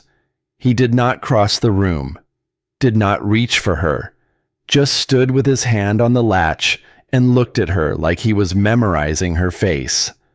Lenora went to her carpet bag, took out the handkerchief, the white linen with the blue W her mother had embroidered 30 years ago. She unfolded it, smoothed the creases with her thumb. Then she carried it to the high shelf where the wooden box held the wrapped doll. She placed the handkerchief beside the box, her mother's legacy next to his daughter's memory. 2 losses, 2 lives that had ended too soon, side by side on a shelf in a cabin in the mountains where the light would reach them every morning. Emmett watched her do it. His throat moved. His hands opened and closed at his sides. She will be safe there, Lenora said. They both will. He nodded. Could not speak. Did not need to. Night came. Emmett spread his bedroll in the corner of the cabin, the same corner he had claimed since he stopped sleeping in the barn. Still separate, still careful, but the distance between the bedroll and the bed was smaller than it had been the night before, and smaller than it would be tomorrow. Lenora sat on the edge of the bed, unlaced her boots, set them aside. Her feet ached. The good kind of ache. The kind that comes from honest work and solid ground. Emmett banked the fire. The coals glowed red through the grate. Enough heat to last until morning. She reached for the lamp. Thank you, he said. For what? For seeing past the silence. She thought about that. About the weeks of quiet. The meals eaten without words. The work done side by side. The way silence could be full instead of empty when 2 people chose to fill it with the same kind of care. Thank you for letting me stay in it with you, she said. She blew out the flame. Darkness filled the room. Complete. The kind of dark that only came in the mountains, far from any town, any other light. She lay back, pulled the blanket up. The quilt Mrs. Pardee had brought was on top now, cream-colored with blue stitching, warm in a way the old wool blanket had never been. Good night, Lenora. Good night, Emmett. Outside, the wind picked up, moved through the cottonwoods, through the garden where the new seeds lay in the dark earth, and the apple sapling stood in its row with its thin trunk pointed at the stars. The fence held. The posts were deep. The rails were true. The mountains rose black against the sky. The creek ran cold over smooth stones. Somewhere an owl called. Somewhere the coyotes sang. And in the cabin, 2 people lay in the darkness and breathed and rested and waited for morning. In the morning, there would be coffee. Lenora would make it while Emmett checked the stock. They would sit at the table and eat together. He might speak or he might not. Either way would be fine. There would be work. The garden to tend, the cabin to keep, fences to mend, wood to split. All the small tasks that made a life. There would be silence and there would be words. There would be distance and there would be closeness. There would be days when the grief rose up and days when it stayed quiet. But they would face it together. not as savior and saved, not as whole and broken, just as two people who had chosen each other, who had looked at the hard truth of what they were and decided it was enough. The burlap sack he had given her that first day, week's provisions. If you are smart, you will use it to leave. She had carried it down the mountain empty and brought it back full, had planted seeds with her last coins, had chosen this place and this man and this life, and he had never asked her to, had respected her choice even when it scared him, had let her stay or go on her own terms. That was the gift, not the brush, not the cabin, not even the question he had asked tonight. The gift was the choice, and she had made it. Lenora closed her eyes. The last thing she heard was Emmett shifting in his bedroll, getting comfortable, the sound of another person in the room. Not a ghost, not a memory, just a man breathing, living. Here, and that was enough. That was everything. And if you are still listening, if you have stayed this long through the silence and the waiting and the small, hard choices that make up most of a life, then maybe you know something about what that feels like. There is something quiet that happens when two people stop trying to save each other and just choose to stay. It sits in the chest, tender, maybe unresolved in ways that feel familiar. We carry so much alone, many of us. Things we think no one would understand. Grief that does not fit the timelines people expect. The weight of being unseen, or of loving without recognition, or of building something small when the world wants grand gestures.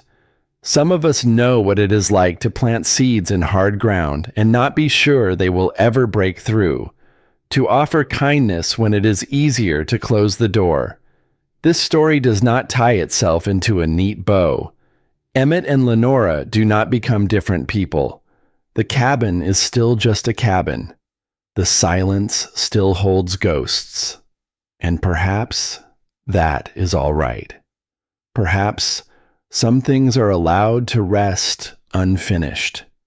Perhaps choosing each other day after day in all the ordinary ways is enough without needing to be more. Thank you for sitting with this, for staying through the quiet parts.